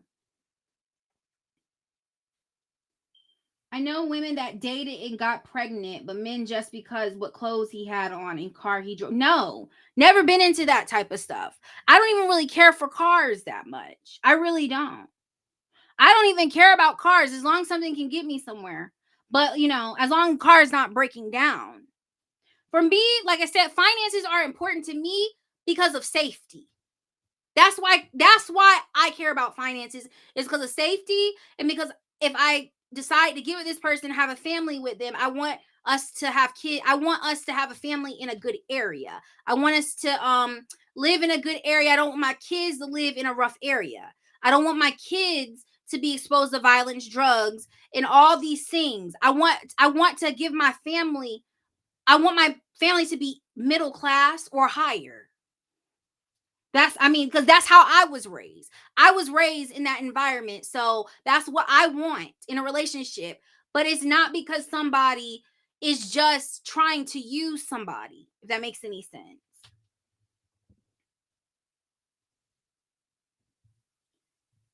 Wait. I know women that dated and got pregnant. You said then when they got pregnant, wait, I'm trying to read your comments. The girl was 21. The man was 45 plus and lied about his age and lived off woman. That's why he had the car. Yeah, look, I things like that don't attract. Like, actually, to be honest with you, I'm not really attracted to those things. For me, the thing I'm most attracted to, yes, being financially stable is very attractive to me. But also, like I said, intelligence is important to me. I love a man who's intelligent, who's intellectual, who's smart. He's cultured, right? That's important to me. A man who has goals and aspirations. The reason why I'm attracted to that because I have a lot of goals and aspirations, and I have a lot of dreams, and I have a lot of things I want to do this lifetime. So I want somebody with that same vibe as me and has that same type of mindset. To me, mentality is everything. If you have a bad mentality, you can just forget it. Like a mentality for me is everything. I like a man who's humble. I like a man who's considerate and who's kind and respectful, right? I like a man what's another aspect I like in a man? Um I like a man who's heart-centered, right? I like a man who's a healer, who's empathetic, who's spiritual. I like a man who's spiritual. Spiritual is very important to me. A man's relationship with God, that's very important to me. Stuff like that. Like that's the things I look for. That's what speaks volumes to me. Um, but yeah, you said she had the quit college and work. There's two different types of men. Wait. But yeah, those are the most important things to me personally as a black woman, right? Regardless of the like how you look, regardless of skin color, regardless of what shape or what body type a man is, regardless if a man got cars or not. Because let's be honest, you have a lot of men who have a lot of money, but they don't have but they're not living a lavish lifestyle. They're not flexing all the cars. You know what I'm saying? They're not flexing all the designer clothes. To me, actually, that's a turn off to me. Actually, the most wealthiest, successful people are not flexing and flossing. I actually made a video about this on my TikTok a while back. I was just saying, like, because I used to work at a men's store, right? And when I worked in a men's store, there's a lot of rich men that used to come into this store. And these men had so much money. They would be paying thousands of dollars in things in cash, right? And they will be getting the cheapest brands because this men's store had lots of high-end brands, right? And they could have been getting the more expensive brands, but a lot of these men who were wealthy were getting brands like Steve Madden, and they were getting lower, kind of like cheaper brands, right? And they would just buy it in cash, right? The wealthiest people be buying their stuff from Walmart. Well, like people who are truly wealthy don't be flexing and flossing like that. People who actually, it be the broke people who be flexing and flossing. It be broke people. The people who feel like they gotta have designer this, designer that, they be the brokest because I'm sorry if I spit. They be the brokest actually. That doesn't, just because somebody is wearing designer brands or has a nice car doesn't mean they have a lot of money. It does not mean that they have a lot of money. It doesn't mean they're financially stable. Because somebody who really has a lot of money, a lot of time they be investing their money in places that are going to make them more money and things that actually matter, right? A lot of people waste their money and they go bankrupt. Like you have a lot of celebrities who have millions and millions of dollars because they live a lifestyle they can't even afford, right? They're going broke. And there's actually a lot of people who are making six figures right now because in America, the recession is bad, right? Things are just sky high right now. The cost of living is crazy, right? There's a lot of people making six figures and they're living paycheck to paycheck. They can't even fund their lifestyle, right? So it's like, just because you're buying all of this stuff doesn't mean you're wealthy, right? The difference between people who are wealthy and who are not wealthy, a lot of time wealthy people be investing their money in places that are going to make them more money. You get what I'm saying?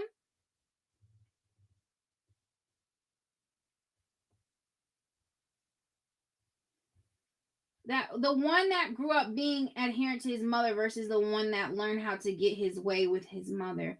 Interesting, because you don't have a preference. People like what you like. People you like what like. Women don't want a good. Oh, we change about every 7 years or so. That's another reason why people fall apart. Yeah, but yeah, I don't have a well, I don't have a race preference.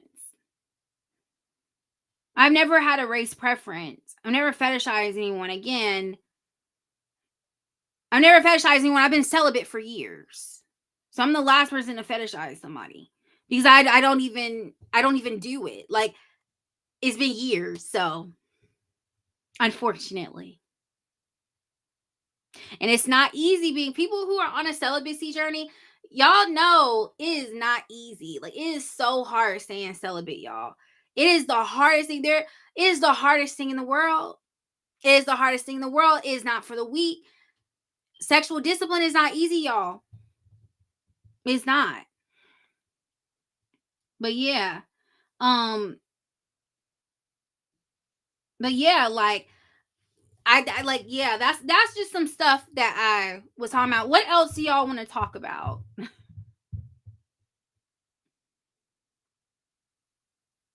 It's just so much we can go into this topic. Like I said, The reason I did this live today is because I just wanted people to get back on track. When it comes, people need to go into relationships with intentions.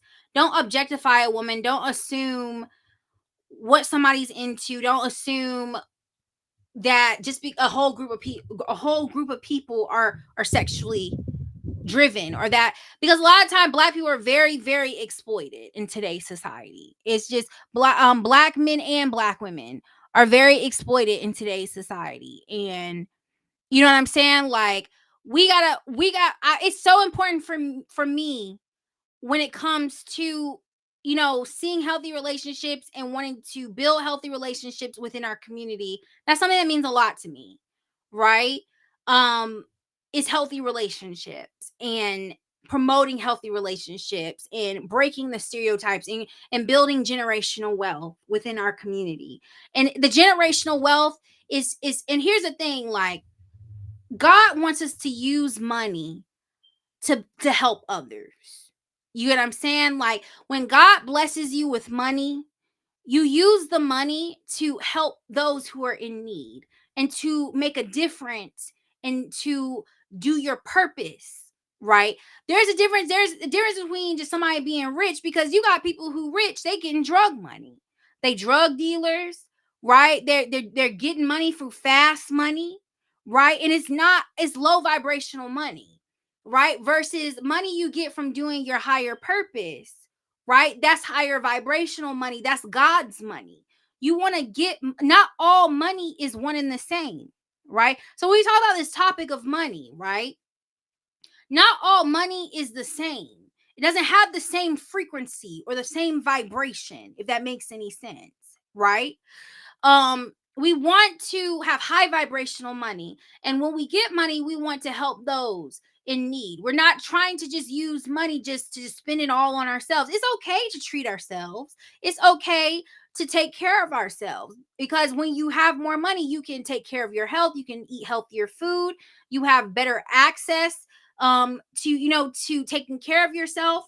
You can look better, you can look more beautiful, you can spend more money on these things, but it's important to use that money to make a difference, right? People are so obsessed with the idea of money. And there's also stereotypes that all black women that like white men are just going after their money. They just want them because of the money. That's not true. That's not true at all. And actually, I want to challenge y'all with the black women with the white men, based on the Census Bureau statistics, right? That say that black women and white men are most likely to be successful. There's a high success rate when they get married. It's very high, right? The chances of them staying together is very high compared to same race relationships, both with white men and white women, and black women with black men, black women with white men, Asian women with white men.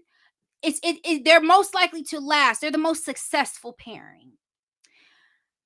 Love and relationships cannot last just from vanity and just from materialism. There has to be a higher connection there for it to even work out in the first place, right? Um so we have to understand money is a frequency, right?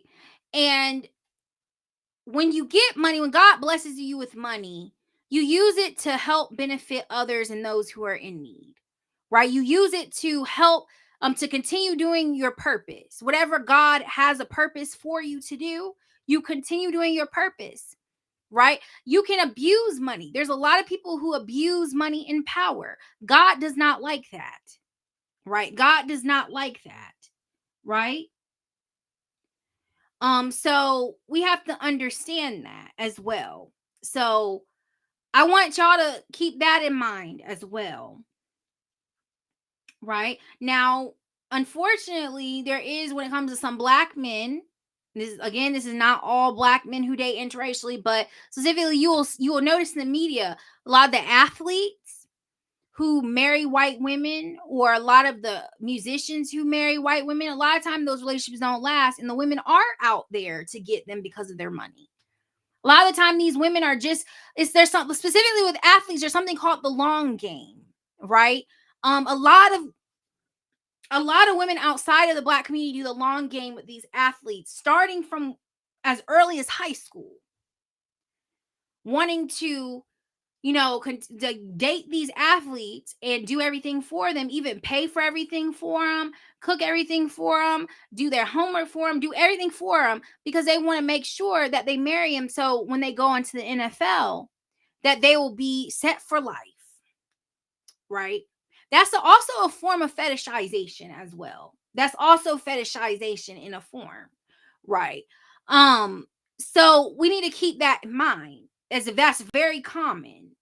Like when it comes to like successful black men, men in the media, men in sports, etc. A lot of women are playing the long game. And they're not with these women, these men for the right reasons. I'm sorry, I said women. Um, Specifically with black women are least likely in a lot of ways to do that. A lot of black women are not going to do that, unfortunately.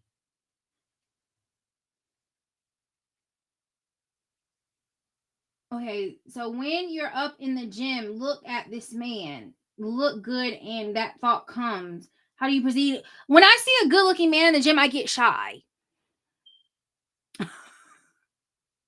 When I see a good looking man in the gym, I get very shy, y'all. I'm very shy in person. Like, actually, I've had speaking of gym, I've actually had gym I've actually had gym like horror stories, actually, where I've completely embarrassed myself. Specifically with white guys, like white coaches I had at the gym. Like, there is this I'm gonna tell a funny story, y'all. And I really hope this guy doesn't come across this. I hope this guy has forgotten who I am, because I'm about to just talk about the story. Because he would know who he is. If he's watching this, he would know who what this is. I used to go to this gym chain, right? It was like this it's a very popular gym chain, right? And I had a crush on one of the coaches and one of the guys who taught the classes. He was cute. He was a little younger than me, and he was white, actually. And I had a huge crush on him. I would go to all his gym classes. I was so shy. Like, I remember there were a few times I caught him staring at me, and I could not even stare. Like, I was just so shy, right? And I completely humiliated myself. Um, I was young at the time. I was younger than I am now at the time, but I completely humiliated myself. Like, when I'm so shy with guys at the gym. Money Well, people are losing their jobs. Yeah, people are losing their jobs because of the recession. Yeah, because of recession. That's a good question. I don't know what's going to happen when people start losing their jobs. All we can do is just stay prayed up. But yeah, like, I ended up actually got super embarrassed. Like, I'm gonna continue the story about the guy I had a crush in the gym who was white. So I got so paranoid about my hair. I was so embarrassed because about my hair. Um, and I felt super insecure around him specifically. I was super embarrassed about my hair, and I ended up freaking out. And I felt like I was being judged at the gym. At the time I was very sensitive, and I was just very like, I felt like weird vibes, like I was like very weird energy, like gossipy energy at the gym. And I ended up like crashing out and just like being very like embarrassed about how I felt. People saw me at the gym. I got gym anxiety. So I ended up like writing the gym like this message by email, and I ended up calling one of the other locations of that gym chain. I ended up telling one of the receptionists I had a crush on the guy who was a coach, and that I was just it was so weird. Like, I ended up embarrassing myself. Just to end things. So the guy ended up following me on Instagram, the coach I had a crush on, but he ended up unfollowing me. I was super embarrassed, and I felt like I could never show my face ever again. I was super embarrassed because I was like, "Oh my god," like I completely turned off the coach. It was just a bunch of drama, and I was just so embarrassed, y'all. I was so embarrassed, y'all. Like, I'm so shy. Like, I don't know how to deal with crushes. Like, there's been times like when I was younger, I felt like I did things with crushes. Like, I overspoke, or I was just talking too much, or I just did really like, I don't want to say cringe things, but I would just do very like weird things because I was shy. I would be afraid to actually confront these guys in person. I should have just told the guy I had a crush on him in person, or just not have said anything at all. But there's been many times when I was younger, I just, the way I went about things with my crushes, it was just, I was just very embarrassed. I was very shy. But yeah, I was just very shy. Yeah. Yeah, I embarrassed myself, and I like was obsessed with him for the longest time.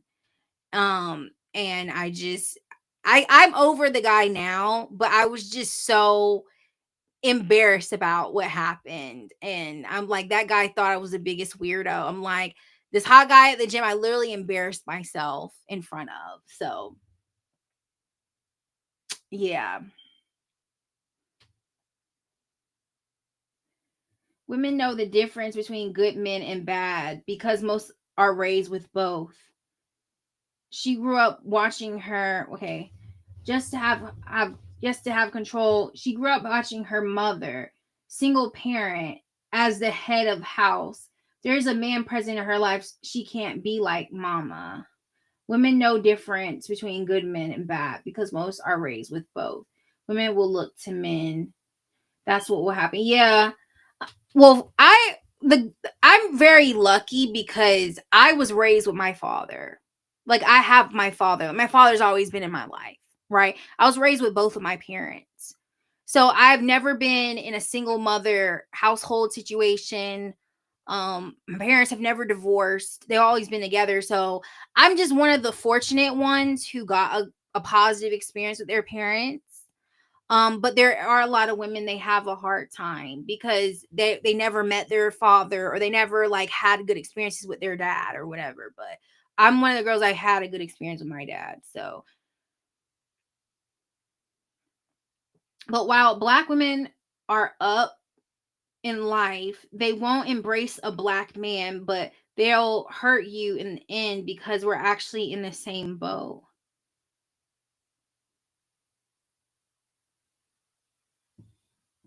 Well, I love black men. I love black men. And actually, the relationships I've been in with black men, I've had good experiences with black men. I love black men. Yeah, I'll always love black men. I marry a black man, I'll be happy. 100%. Like I said, for me, it's not necessarily about race or about colors of my skin. Like, it's all about your energy, the connection that I have with you, the chemistry I have with you. That's what matters to me. And, if we're both in a situation where we're able to have a financially stable, safe household, like with our kids, then that's even better. You know what I'm saying? Because I personally don't want to get pregnant and have kids in a situation where my kids are in an unsafe environment, or my kids will be born in a dysfunctional household. That's why I'm celibate, because I want my kids to be raised in a good household. Like, I don't want to have kids in a bad circumstance, you know what I'm saying? So, I mean, it's completely worth the risk, but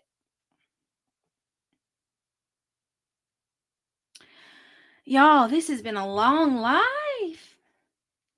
But like, yeah, let's get on the topic of fetishization. This conversation got into just relationships in general. And y'all have any other questions or anything you want to talk about when it comes to fetishization? Like I said, this live was not to discourage anybody from interracially dating. The live was made so it can be of education to people, and because it could be knowledgeable for people. If there's any um white men or black men or men of outside the black community or other races, or any white women, black women, women of other races who have any questions, definitely comment them as well.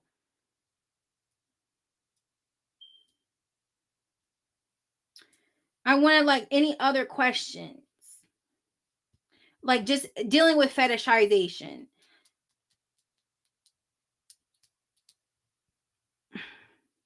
Yeah, I feel like I had a lot of interaction on this live today.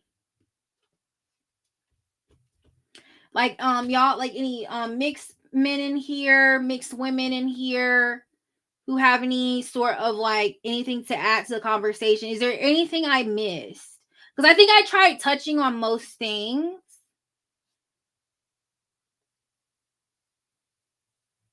And if there's anything I missed, please let me know.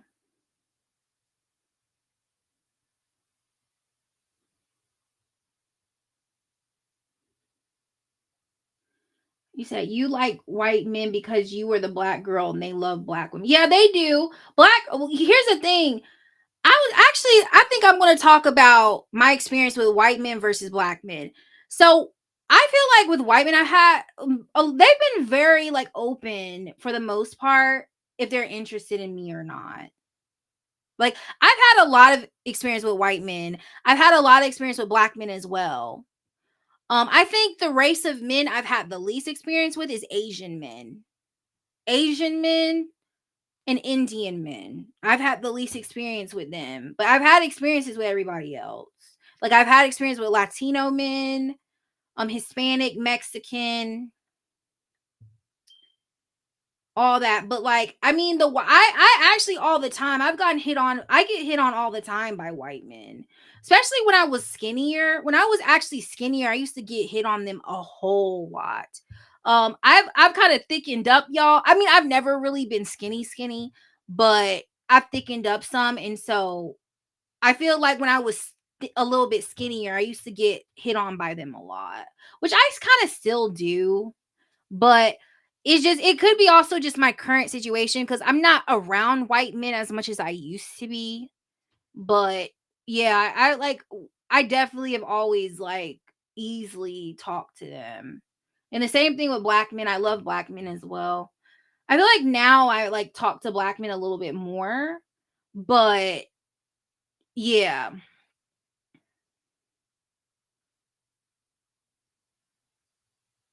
Nobody said that.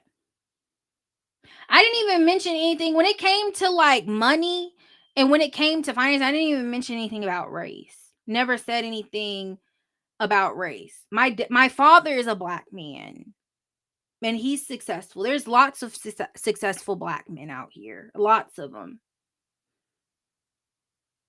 I was just saying like it's important to get with a financially stable man in general because you want to be in a safe environment. Because you have white men who don't have money. Not all white men are rich. Not all white men are doing well. You have white men who also struggle financially.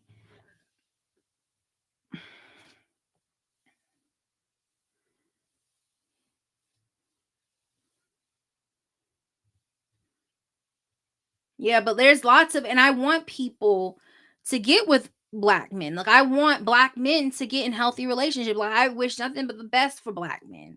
You know what I'm saying? Like, I wish them well.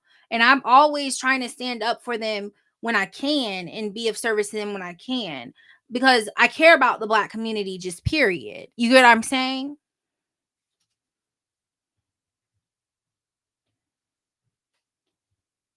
I grew up in the suburbs, but that doesn't mean I didn't grow up with black people. I've always had black people around me. Like, even the high school I went to, it was mixed black and white. I didn't say I grew up in the suburbs with just predominantly white people. Never said that. I grew up in the suburbs, but there's black people in the suburbs I live in. There's black suburbs that exist. There's areas of town where you have middle class black people. Like there is like in where I live, northeast side of the town I live in, northeast side of the city I live in is mostly middle class black. There's a lot of middle class black people that live in that area. The area I live in is mixed, right? Is the high school I went to was mixed. I didn't go to an all white high school. I didn't go to an all white, predominantly white high school. I went to a high school that had kind of was mixed. I'm 28. I'm not in my early 20s. I'm 28. I'm 28 years old. I'm pushing 30, y'all. I'm gonna be 29 next year. People think I'm real young. People think I'm younger than what I am. Hopefully that's a compliment. People think I'm a lot younger than what I am, but I'm pushing 30, y'all.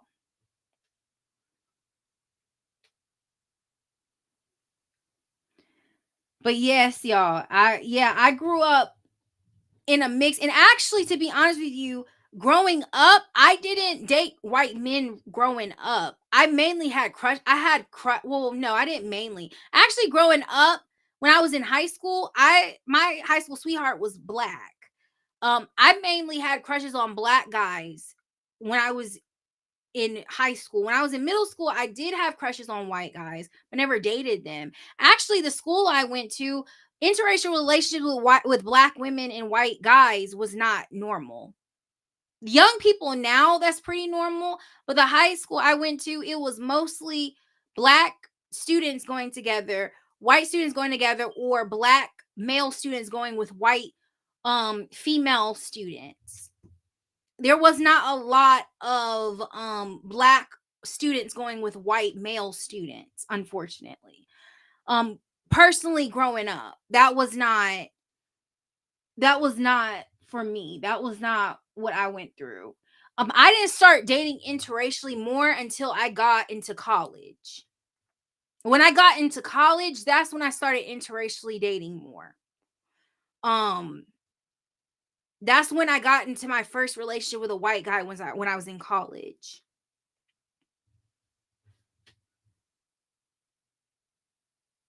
And actually, that relationship didn't last long, to be honest. The one I got into college. And then, like, after college, that's when I started, white guys would flirt with me more. More so when I got into like my early 20s to my mid 20s, that's when white guys started pursuing me more. That's when they started talking to me more. But growing up, I did not date white guys. Like I didn't date young white guys. My high school sweetheart was black. Most of my crushes growing up were black. Yeah, I had some white crushes when I was in middle school, but it never went anywhere because there was a lot of colorism and racism at the school I went to. It was middle class, but it was not predominantly white though. It wasn't predominantly white.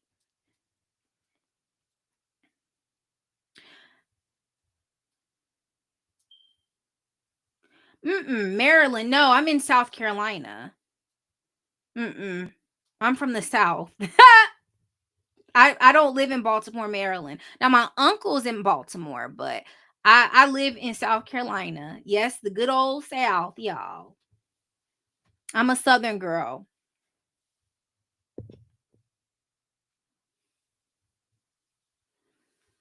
But yeah, I've dated a mix of black men and white men. I've dated both. Like I've had experiences with both. It's not just me dating all white guys, not me dating all black guys. Like the biggest crushes I had huge crushes on mixed guys. Um, you know, talk to Hispanic guys. So I've kind of dated around. Like and so I don't have a preference for race. Like I don't have a race preference.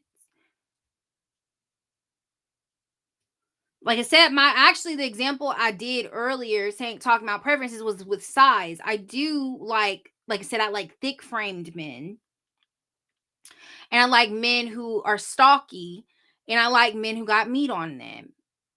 That's my preference physically. right? I like men who have muscle. That's my preference. I like big guys. That's my preference, right? But that's not race.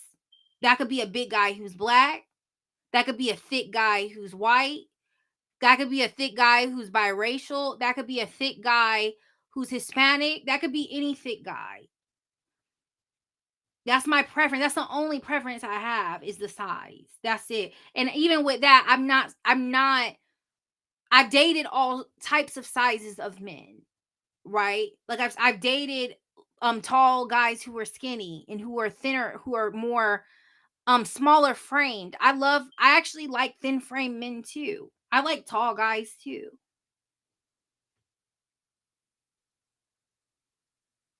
Yeah.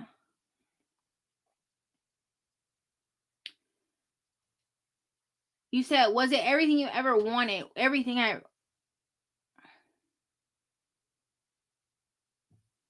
Are you about the size? The grass, I mean, people are just people.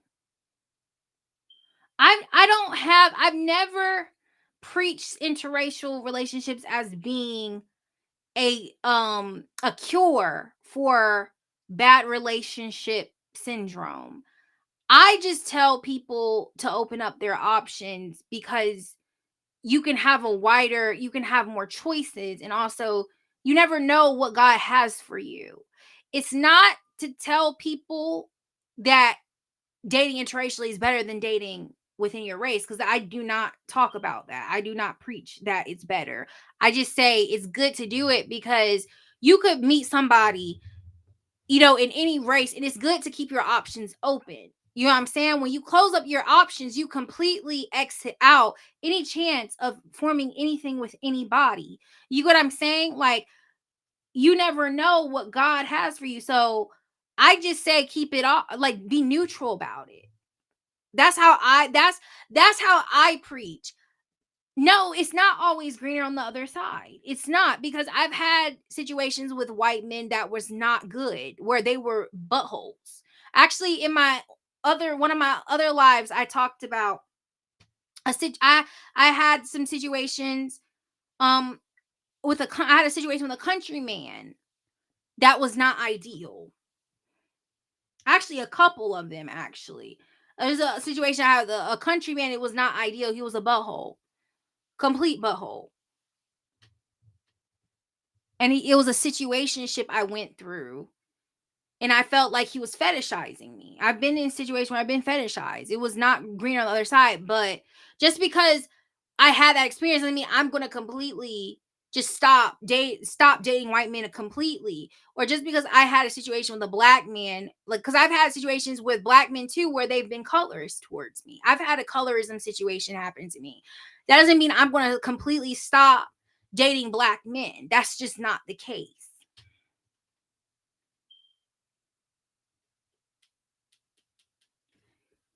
You talking about money a lot. You're talking about money a lot. I Girl, this is not alive about money. I just say it's good to be financially stable, because for you to raise a family, have a good family situation, you need money. You need money to raise your kids. It's expensive to have children. It's expensive to to be able to take care of your family. It's not easy. How are you going to take care of a family, have a healthy household without money? How are you going to have a good wedding without money? You get what I'm saying? Like, you can't, how are you going to be able to travel and be able to go out on good dates without money? It's like impossible. You're going to have a really hard relationship if you ain't got no money. It's just going to be hard. And I really, people don't want their cortisol up 24/7 because they struggling financially. That's all I'm saying. It's not because people are trying to make a conversation about money, but I'm not going to bring my kids into this world in a situation where I'm not being taken care of, and where they're not going to be raised in a good area. I'm just not doing it. I'm sorry. Because I want my kids to have a good experience growing up. I don't want my kids to go through all that trauma and dysfunction, right? I want my kids to get a good education, right? I want my kids to be in the same rooms as people who are successful, right? I don't want my kids to be around anybody or any sort of vibration or any sort of area where it's going to be hard for them to focus and hard for them to have a good education and get opportunities.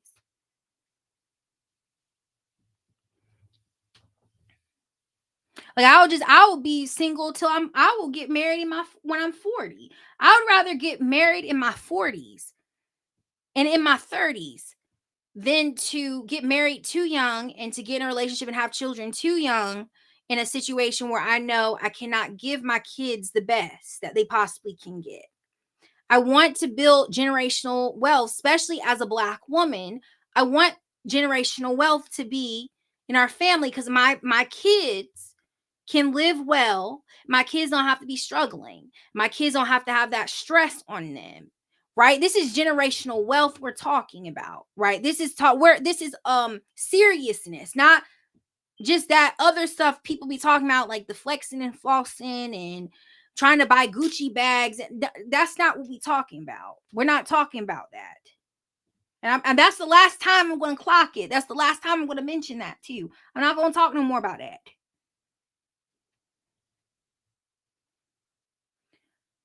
But yeah, I'm trying to think what else.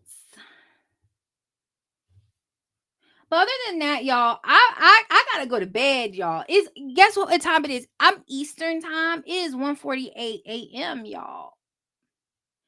So I'm gonna go on and head to bed, y'all. Again, I hope this live was very interesting for those who watched it. I hope y'all enjoyed this live. I hope it was insightful. I hope it opens anybody's minds or just helps anybody understand some things. Again, it was I'm building my social medias, y'all. So all my social medias are down in the description. I'm on Instagram. I'm authentically Lacey. That's my public account. That's my account for my business. And I haven't posted on there in a million years, but it's just I'll be posting random stuff on there. I'm on X Lacey underscore Jeter. I am TikTok Lacey Ariel and Facebook at Lacey Jeter. So I hope y'all again enjoy this live. I hope y'all follow me, share. Again, hopefully this was insightful for those who watched it. And I'm gonna be going live with some other topics. I'm probably gonna be talking about some other things, some other ideas, like colorism.